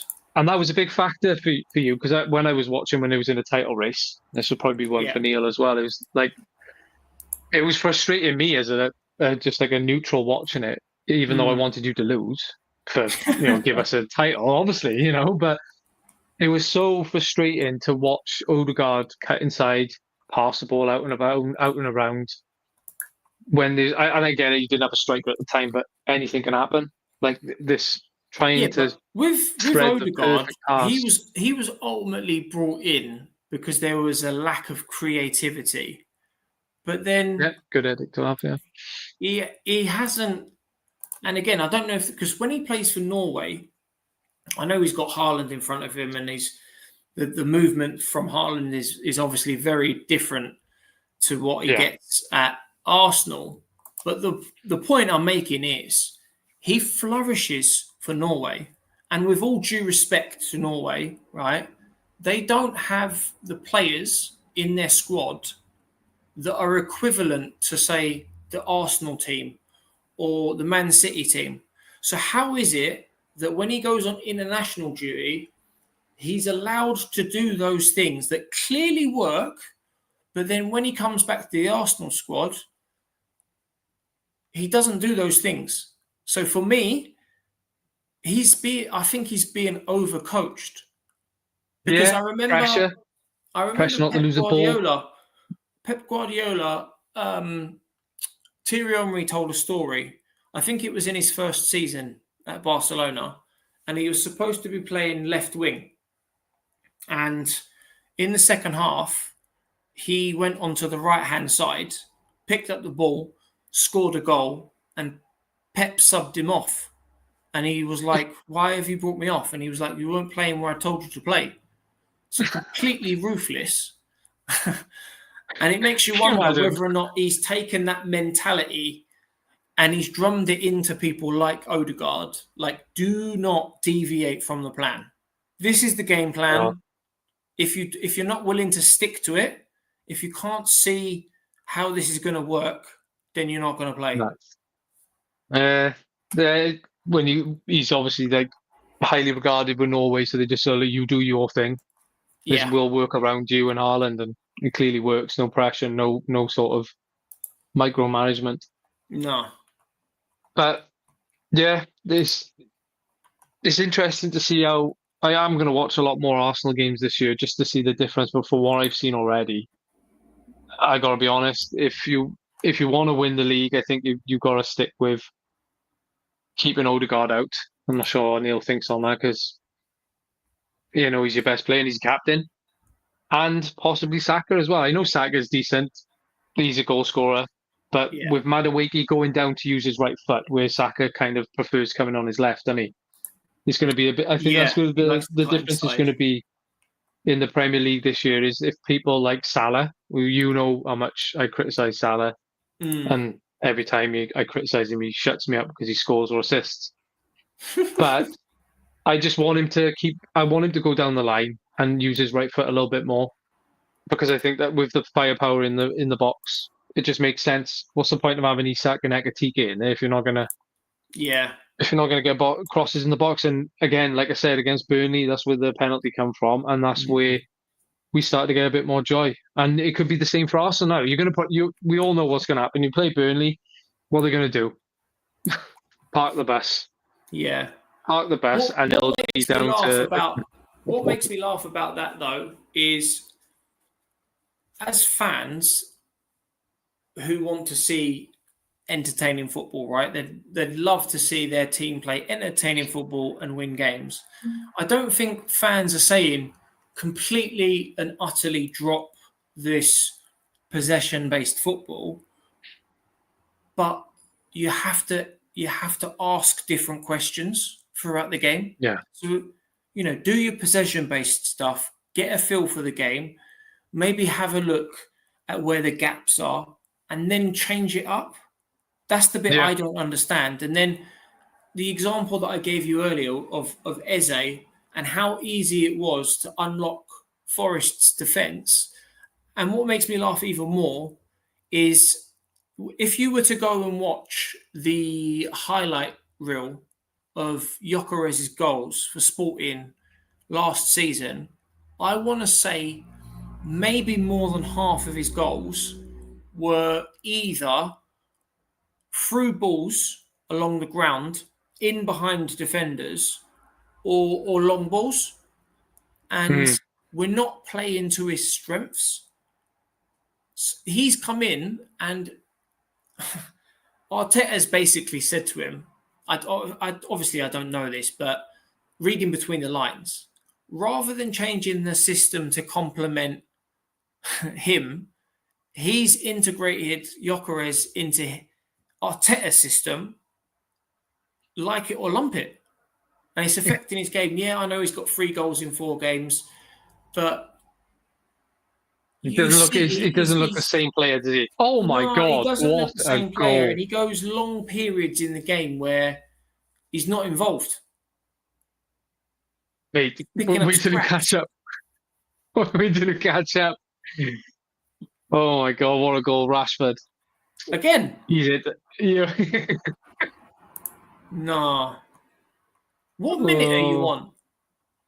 66 from 49 seconds. Literally, it's about to turn 66 in 5 seconds. So I'm about a minute behind. Did he really score again? Yeah, watch this now when it comes to a hell of a goal. Bang! Oh, beautiful. I'm in the 66th minute now. All this talking, I've forgotten how doing these live shows make my mouth so dry. Yeah, it was a banger. Yeah, I agree with that, Neil. I think if you wanna win the league, that's probably your best starting lineup. The one that played against Liverpool, bar Eze, I would say, because Martinelli wasn't the best, but that goal might do his confidence really well now. But I think that's where it'd be a downfall, is Arteta not having a bit about him to go, do you know what? It's working. I'm not changing anything. No. And that's where I think the difference is with Slot is that I'm not saying Slot's above Arteta coaching wise because I think they're quite similar. Yeah. But I think tactically, or Slot's got a bit more awareness about him to go, well, the one thing that I like about Slot, though, is he came into a Liverpool team that was 9 years old under Klopp, and he could have quite easily have just inherited that team and continued that philosophy and build the squad, in Klopp's vein as such. But he didn't. He came in, he implemented his ideas, he brought players in to complement his system, as opposed to bringing in anyone and telling them like it or lump it. He's brought specific profiles of players in that suit his system. Yeah. And I think that's one thing where he's benefited massively. Well, like a Gravenberch. Yeah.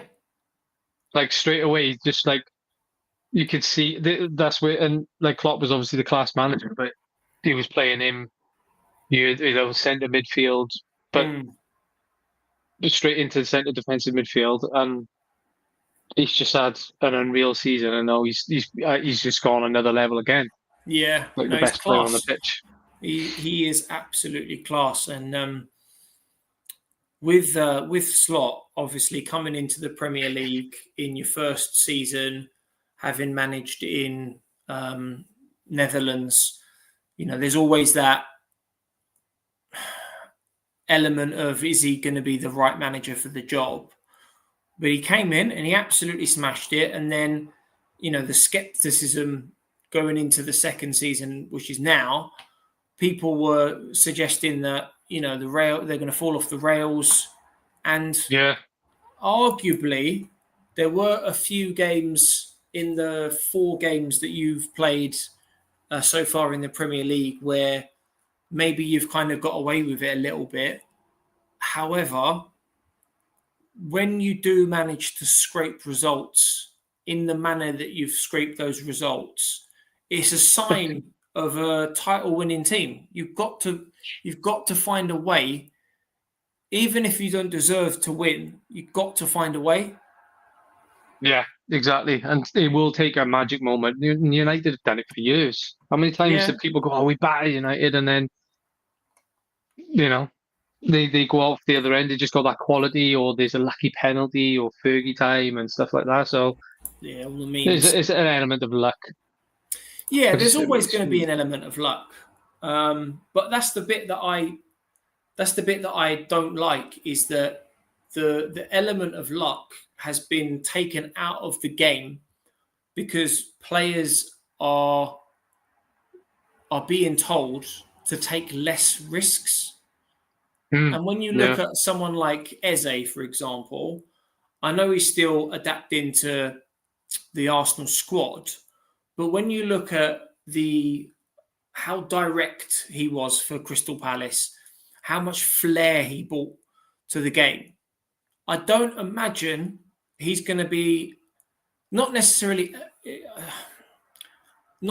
allowed that freedom, but I don't think he's going to be allowed to replicate what he done at Palace, because we never take long shots. It's all about working as a team instead of individualism, which is a big part of what Eze done at Palace and why he was so successful.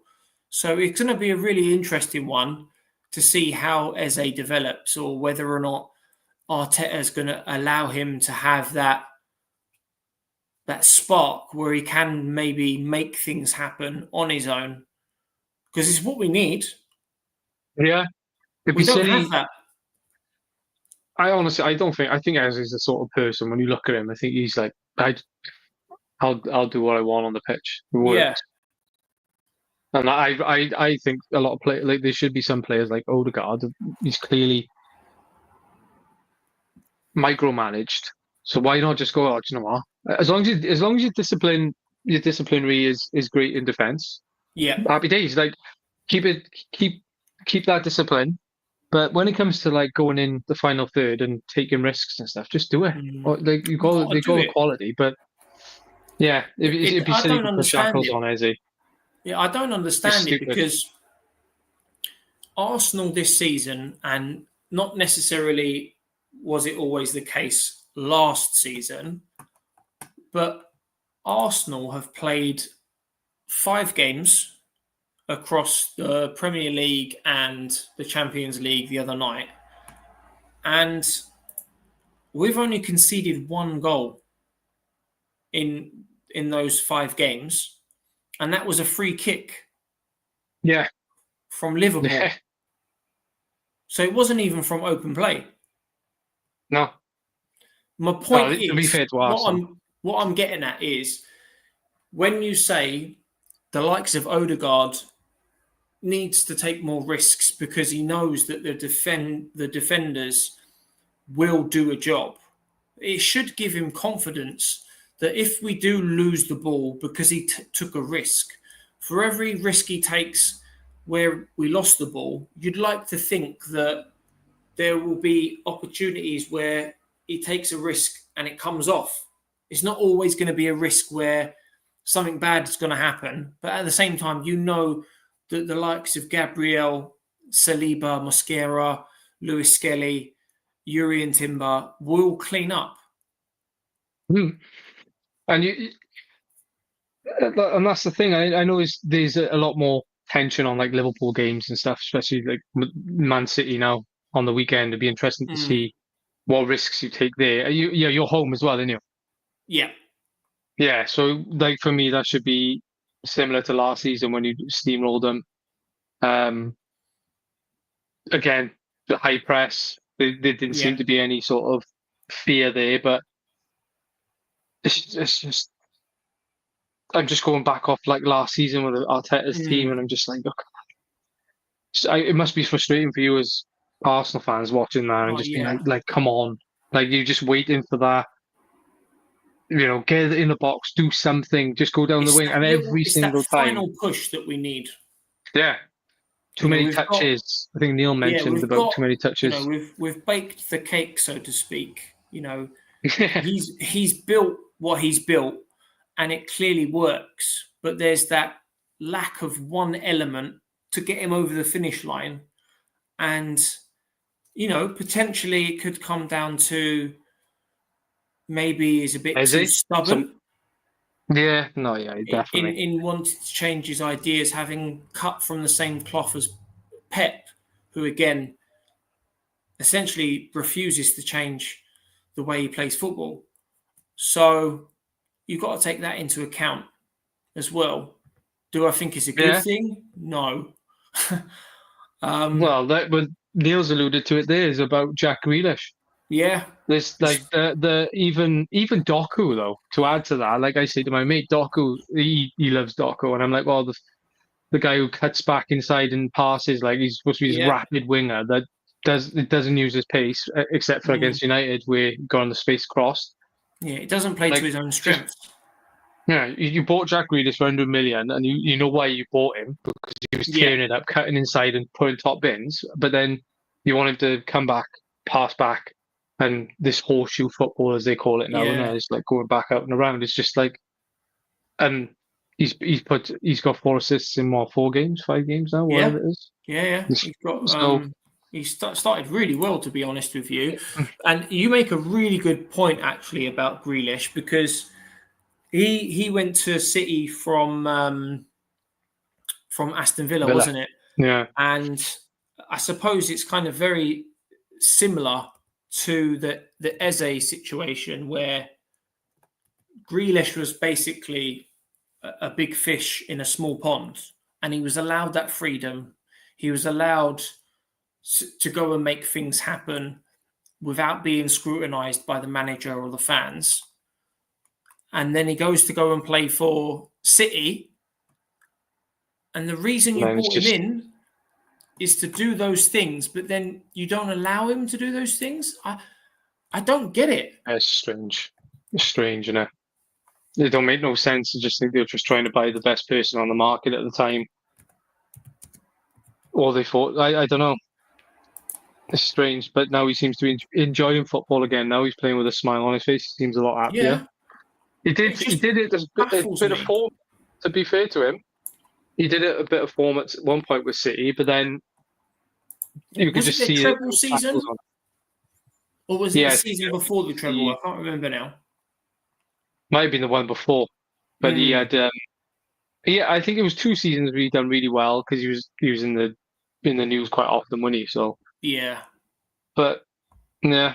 And that's probably you've mentioned Mahrez a couple of times. That may be a reason why Pep just said that's why he went. Because he's not the sort of player to be I think it was. Do you know what I think the point is where Mahrez his City career was done is when the Real Madrid game where it was literally. I think it was when Madrid and Liverpool played in the final. So it was that year. I think that was like what 20, 21, one of them. Was that the one where Karius had a howler? No. A couple of years. That was when Trent or Benzema's playing for Real Madrid. I think it was his last season. Right. That's when Liverpool had Thiago in midfield, and but Mahrez didn't square the Foden. He tried to shoot and put it in the top right bin, and Pep was going nuts. Yeah. Obviously, that was the easiest pass. I think they would have won the game there. And I think that's probably where he was like, nah, I want you to do what I say, sort of vibe. Because I think that's when he kind of, you could see in Pep's eyes, he was just like, nah, I ain't having this. Because he is the sort of player you just give a free rein, do what you want. Some of the stuff he does, and it's the same with Eze as well. You can just tell he's one of those players. When he was at Leicester. Oh yeah, some of the stuff he was doing. That's the reason City bought him, because he was doing a madness every week. But that all came down to, again, him being allowed to have that freedom, and the manager probably going out there and saying, just go and make it happen. Whatever you need to do to make it happen, just go and do it. I do understand Pep's frustration with Mahrez not squaring the ball, but that's where, as a player, you need to understand when to take those risks. So that was, for his decision making, that was poor, because ultimately you want to put yourself in a position where you're benefiting the team. Yeah, when and when not to, innit? Exactly that. So he's only got himself to blame there. But then again, you have to look at it from the point of view where, for all the wrong decisions that he made plenty of right decisions and scored goals. So you've got to weigh it up.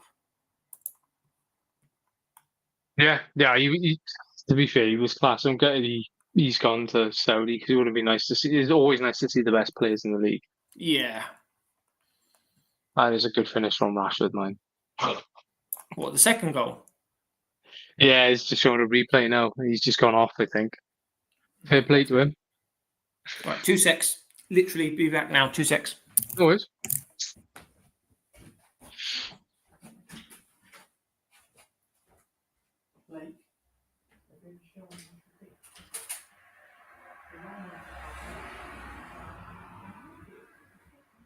Who do you think is going to win the league then, Neil? If you're still in here, mate?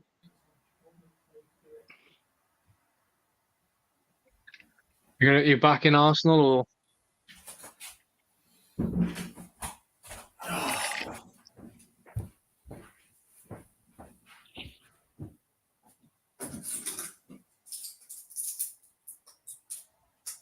Yeah, I hope. On paper, you should do.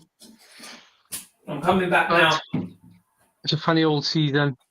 I think it's going to be down to injuries. Joys of having a family.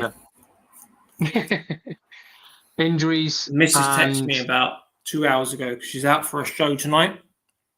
Oh, nice. And she was like, at 9:30, make sure Blake has a shower and brush his teeth. And he's got an Alexa in his room. And we've set an alarm that goes off at 9:30 so that he knows he's got to go and do it. I heard his alarm go off. But then I didn't hear No the shower shower on. going. Little shit. I was And just I saying know. to Neil now, like, Sorry, go on. who do you think's going to win the league? And he's like, Arsenal, I hope. But yeah, there is no. He's just saying in the chat now, there's no excuse.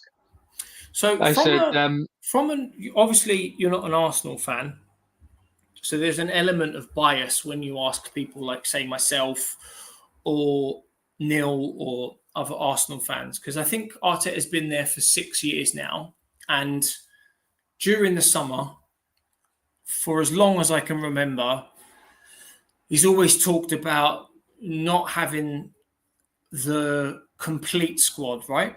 One of those aspects being a striker. So we've got an elite goal scorer now, and we've got squad depth to a point where every position is filled twice, but not only twice, the level of ability in that depth is of a high quality. You're not worried that if Saka gets injured, Madueke comes in and he's going to do half a job. He's going to do a job as good as Saka. So he's got the squad depth. He's got the quality of squad depth. He's replaced Thomas Partey with Zubimendi. He's got a striker, right? If Arteta doesn't win, say, either one of the Premier League or the Champions League, the FA Cup and Carabao Cup, if he wins those, it doesn't count. It's not enough for me. Do you think he should go if he doesn't win one of those two trophies? no excuse now, is there? Because if I was in that position as a Liverpool fan and we had Klopp, and he's like, like there's excuses. Oh, we need this, we need that, we need this, and then you've got it. On paper, you are favourites, and I've said this at the start. I said, like, the squad you've got now, there is no excuse, and the way that is ticking nicely. There's still obviously a lot of improvement. If you can start playing into Gyökeres's strengths, then you should be a force to. Well, it'd be scary if it all clicks, but what I want to see and what I will judge Arsenal on is the teams like Burnley, the ones that park the bus, the Newcastle's away, is whether that team has got like a bit of dog in them, if that makes sense. Like to grind out the really good results where they've had it all kind of, except for the Liverpool game, all their own way at the minute, haven't they? Even against Bilbao, there was a bit of That's press, where we come undone last season, is in those games where we did face a compact low block, every man behind the ball. I think we drew 12 games last season, which is the most draws we've had in one season for like 20 odd years. And ultimately, whilst we still put some pressure on Liverpool towards the end of the season, there was a gap emerging, but we only have ourselves to blame. It potentially could have gone down to the wire. It could have gone down to the last game of the season if we managed to find a way to turn those draws into wins. Yeah. And I think this season, he has to make sure he doesn't allow that to happen this season. Yeah, okay, there's going to be maybe one or two draws along the way. That's fine. It happens. But it can't be happening 10 to 12 times in the season, because you're just shooting yourself in the foot. And like I say, he's got the squad now. He's got different players to the ones he had last year. You look at Madueke, you look at Eze, you look at Gyökeres. They are a completely different profile to the profiles that we've had in the squad previously. And what I mean by that is they all bring flair. They're very direct. They all want to make things happen. And we didn't have that last season.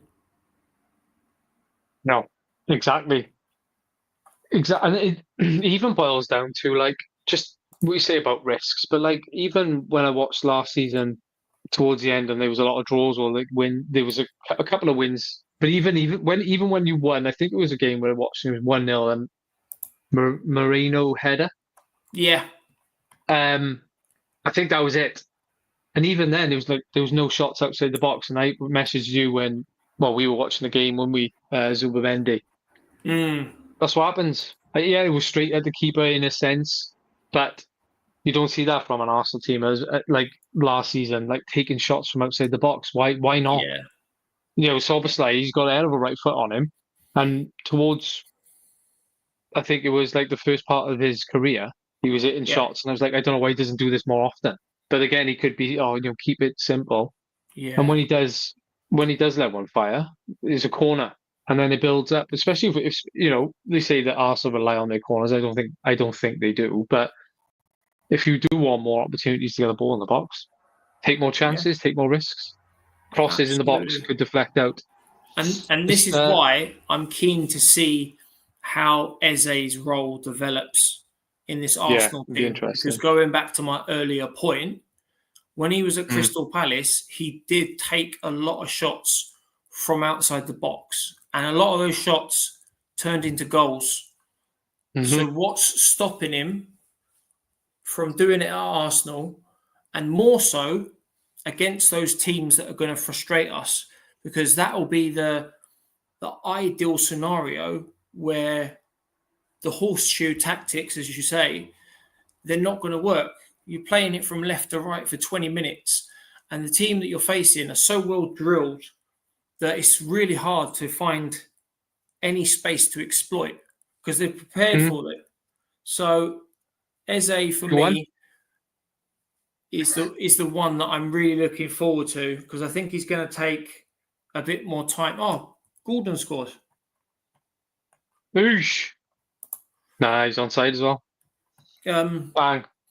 Just about. Fucking hell. One thing I do want to bring up quickly, and just by sheer coincidence, actually, Nils pipped me to the post. So Arsenal just before the summer, actually, we brought in Berta from Atletico Madrid, and there was a lot of talk about how good he is as a director of football, or whatever you want to call it. And for all of Edu's faults when he was doing that role, he did bring in some good players, but the way in which we did business was horrendous. And this guy's come in and he's not messing about. My point is, where I'm going with this is, obviously the owners have had a hand in who comes in to play that role. And Berta has delivered. He's given the club, he's given Arteta exactly what he wants. So from Berta's point of view, if Arsenal don't win the league, how does that affect him? Because he's done his job. Arteta said, go get me a striker, and he went and got him a striker. He said, go get me a replacement for Thomas Partey. He got a replacement for Thomas Partey. That's the thing as well. I think, Neil said like managers would be lined up through the door to manage. If, say, for example, now, halfway through the season, the title race is gone. Yeah. Like, you've fallen off. I can't see it, obviously, because you've got a squad. Yeah. Arteta sacked. Who are you going for? Who would be your ideal manager that you think could take this team to Premier League titles, Champions League titles? Yeah, it's a tough question, because you've got two scenarios where, depending on when he gets sacked, which managers are available at that time, as in out of work. But then with a club like Arsenal, having the funds that we have and the reputation that we have, and this opportunity whereby someone more experienced coming in could really push it over the line, we might be able to prize a manager away from their current job if we pay some sort of fee. But honestly speaking, I can't think of anyone right now. I don't know who that person would be. I really don't know who that would be. He's on the market, isn't he? Who? Zidane. Zizou. He doesn't speak English. He'll have to learn. Yeah. Get to school, son. Yeah. Bring in Tuchel. I don't rate Tuchel. I don't even know how he's won a Champions League, to be honest. I don't think he's all that. I think I'm not fussed on him. He's all right. He's luckiest. I know, yeah, he's the English manager, he's not a terrible manager, but he's not a great manager either. He's a safe bet. Yeah, tactically, I think he talks all this good. Yeah, sort of. I think that's when you find out managers as well. I'd be interested to see if Jose Mourinho ever. I don't know if he has. I don't think he has gone into international football. No, but he's just signed a 2-year contract with Benfica. Yeah. So it doesn't look like he's going to be doing that soon. But what I would like to see, and I got a feeling, maybe in the near future, Pep will take the Spanish team, but depending on what the quality is at that time. And I would like to see Pep do that because it would be cool to see that a manager that you can't go and buy someone, you have to bring them in, or you've literally got options in front of you. Go right, okay. And you've got less time to drill training into the players as well. Yeah, and it would be a test to see how good he is. I know we obviously know he's good. Don't get me wrong.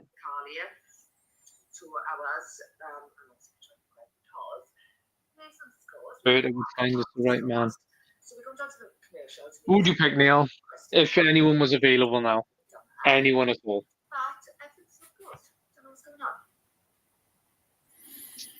Okay. Is he available? Sorry about that. Is he a real winner? Mrs. sent me a voice note. So make sure everything's done. Yeah. Otherwise, I'm going to be on the chopping block when she gets home. On the naughty step. On the naughty step. Get back in my dog cage.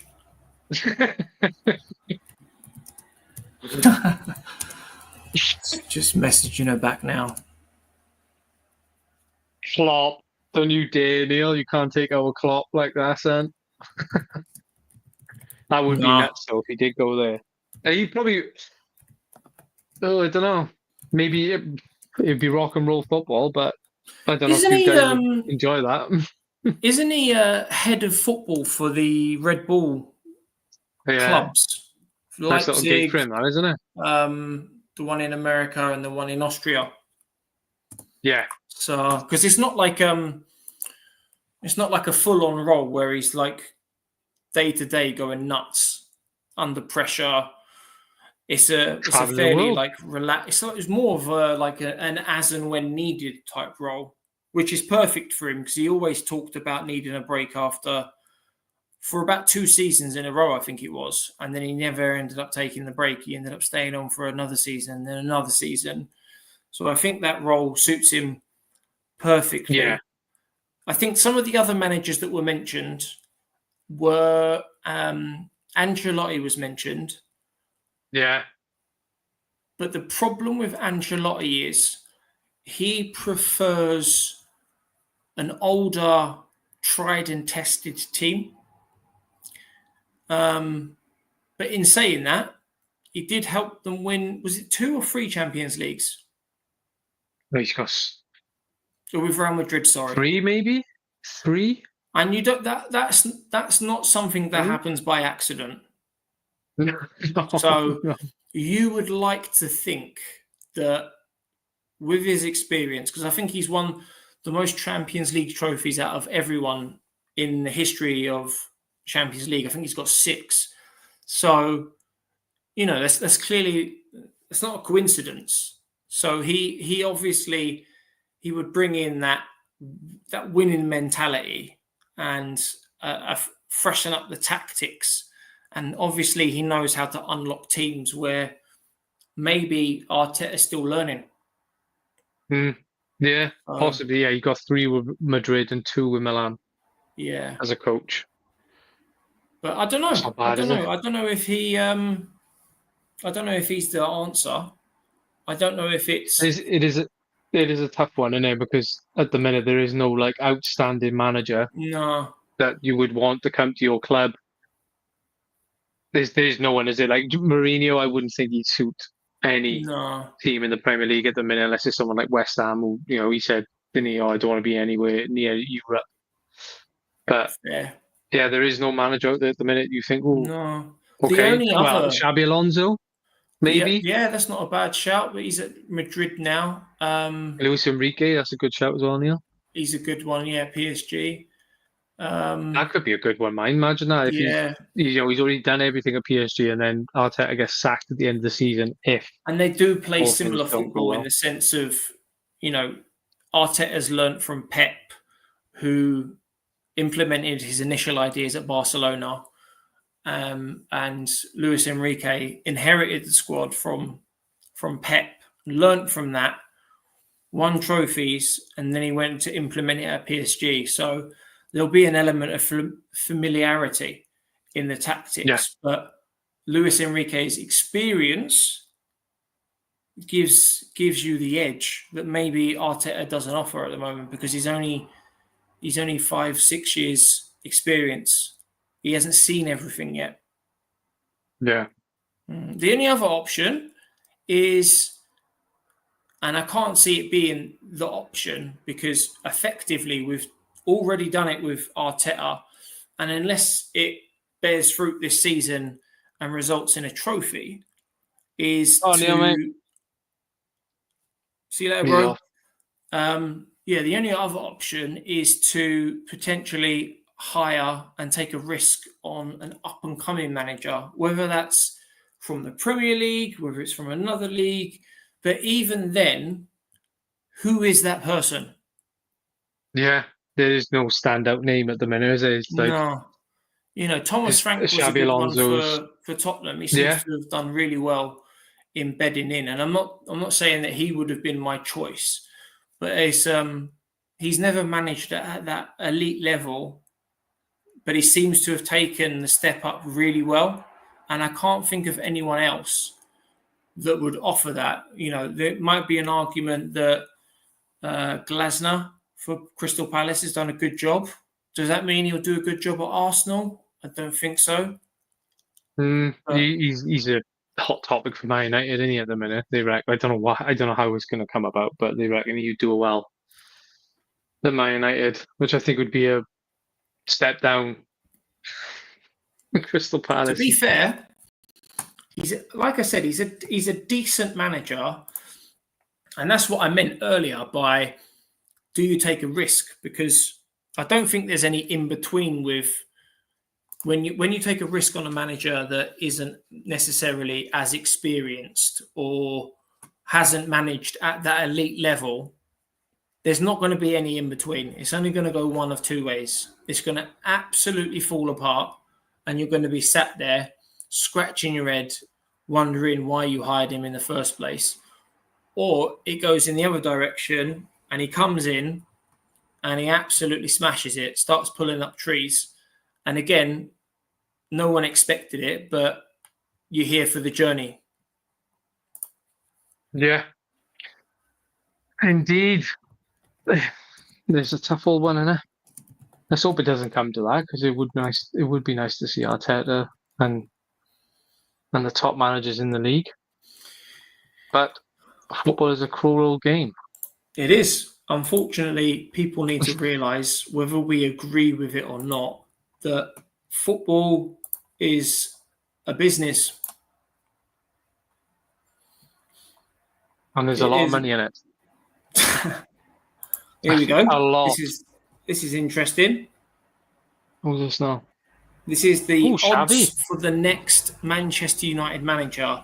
And I tell you what, if Gareth Southgate, who's second, gets the job, I am going to absolutely rinse my Man United mates, because I know he done a good job for England. He done a good job for England, but I think he overstayed his welcome, and managing at international level and taking a step up to go manage at Man United when his managerial record at club level prior to England was fucking terrible. It's Brilliant. not much different. Bring him in. It's not much different on the Sky website either. Look, everyone's saying pretty much around about the same thing. If that Oliver, if that Glasner goes after throwing his ties out the pram, saying, "Oh, if Gay goes, I'll quit my job." Yeah, he's entitled. What's quite interesting though is Xavi Hernandez. There isn't much of a difference in the odds between Glasner and Southgate. There's a small difference, I think it'd be Southgate, but it's not massive. Oh, that'd be brilliant. Southgate ball. He put the nation through it, and now he's going to just put Man United through it. Good times. But will they sack Amarin because it's going to cost them 27 million, and that'll probably affect their PSR as well? It's a good question because I don't know, because you got to weigh up the balance, haven't you? Because if Amarin finishes, say, 15th again, the implications of not getting European football, even if it's just the Europa League, it's an additional income that Man United historically have been used to and have relied upon that income. So you've got to weigh it up. It's the risk versus reward, really, where sacking him for 27 million to bring someone in now to get Champions League or European football, it would be worth more than 27 million. But then it's not guaranteed. It's not guaranteed that who you bring in is going to bring you Europa League. So it's a risk, you know.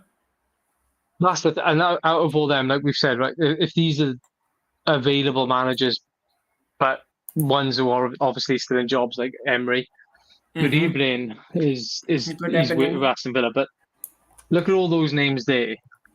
There's another list. It's not that. See, like they're all pretty much saying the same thing. In jobs. Roy Keane and Gary Neville. Roy Keane and Gary Neville for the job. Pochettino's third. Imagine that. He was linked with the job before, wasn't he?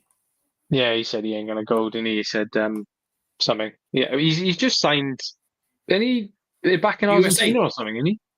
I think it's USA. Oh, is he? Oh, yeah. There we are. So, like all the names there: Eddie Howe, Brendan Rodgers, Carlo Ancelotti. Would he go there? He's already gone to Everton and struggled. Eddie Howe is a great shout, mind. For if, say, for example, one of the top clubs were to be managerless and they were able to prize Eddie Howe away from Newcastle because he hasn't been allowed to take advantage of the endless pot of money that the owners have because of PSR. Whereas if he moves to a Manchester United or an Arsenal or a Man City, because of their financial presence, they're able and allowed to spend obscene amounts of money. And you do wonder how that translates into a title-winning team potentially. And you don't lose players like Isaac because you're already at a club competing for titles. So there's no standout there really, is there? No. Like out of that list, even like if you think of it for Arsenal's perspective as well, if what I said happened, Carlo Ancelotti, Zinedine Zidane, these are the only ones that really would jump out for me. Eddie Howe would be a good one for Arsenal again, if you want to say about unlimited money. Eddie Howe is the one that stands out for me, and the other one which potentially could work out, but it would be a bit of a risk, is Adoni Areola. I think last season, in the second half of the season, they went unbeaten. They actually scored more points than Liverpool and Arsenal in the last 5 months. Is that the Bournemouth manager? Yeah. Yeah, to be fair, he's done wonders with that squad, and that imagine having access to another level above again. Yeah, you got to remember, right? So that's a good shout. Their two main centre backs to Real Madrid and PSG, and they were arguably one of the best partnerships in the Premier League. And I remember when I'd done my preview video for predictions, and I said, because of the number of key players that they've lost, I'm expecting them to struggle. It hasn't phased him at all. They've still played really well. They are, last year they were class, Bournemouth, especially like I said against Liverpool. They didn't change their game plan. They didn't change. They just went, no, we're going to go for it. Obviously, we got lucky as well. To be fair, like, what's his name? Semenyo. Yes, one of those. Not Semenyo. The other guy, Tammy's.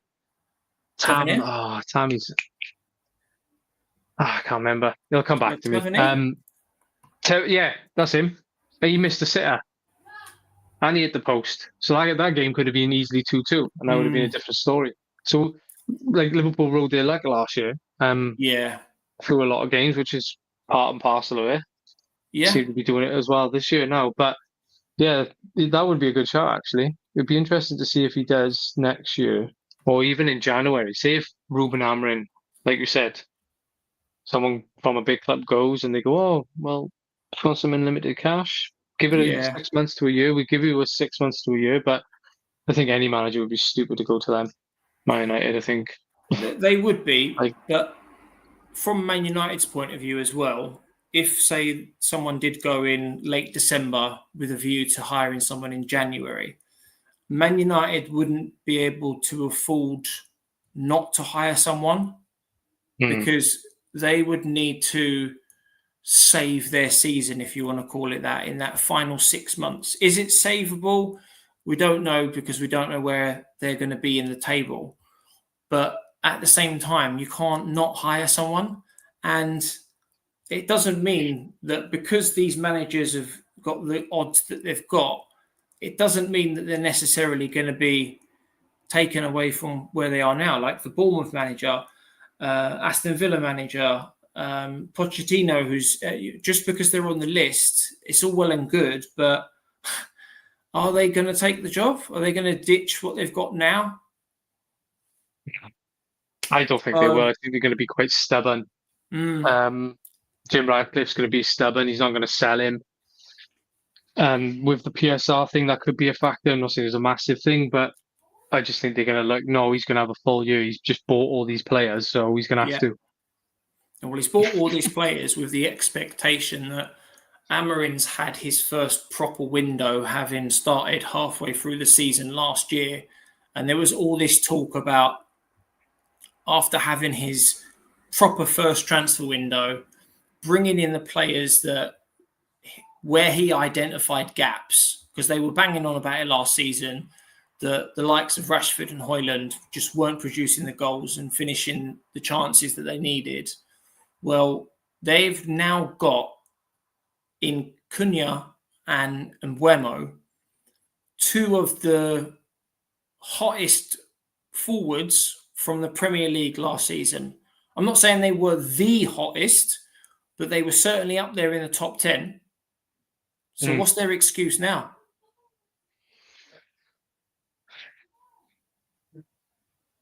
It's a mad one, isn't it? Well, all I can say, and I think this is probably a good place to end the stream, is we're just going to have to keep an eye on things. And this channel is not dedicated to one specific club. We quite literally talk all and any forms of football, for good, bad, funny at the expense of certain clubs or people, when the opportunity arises.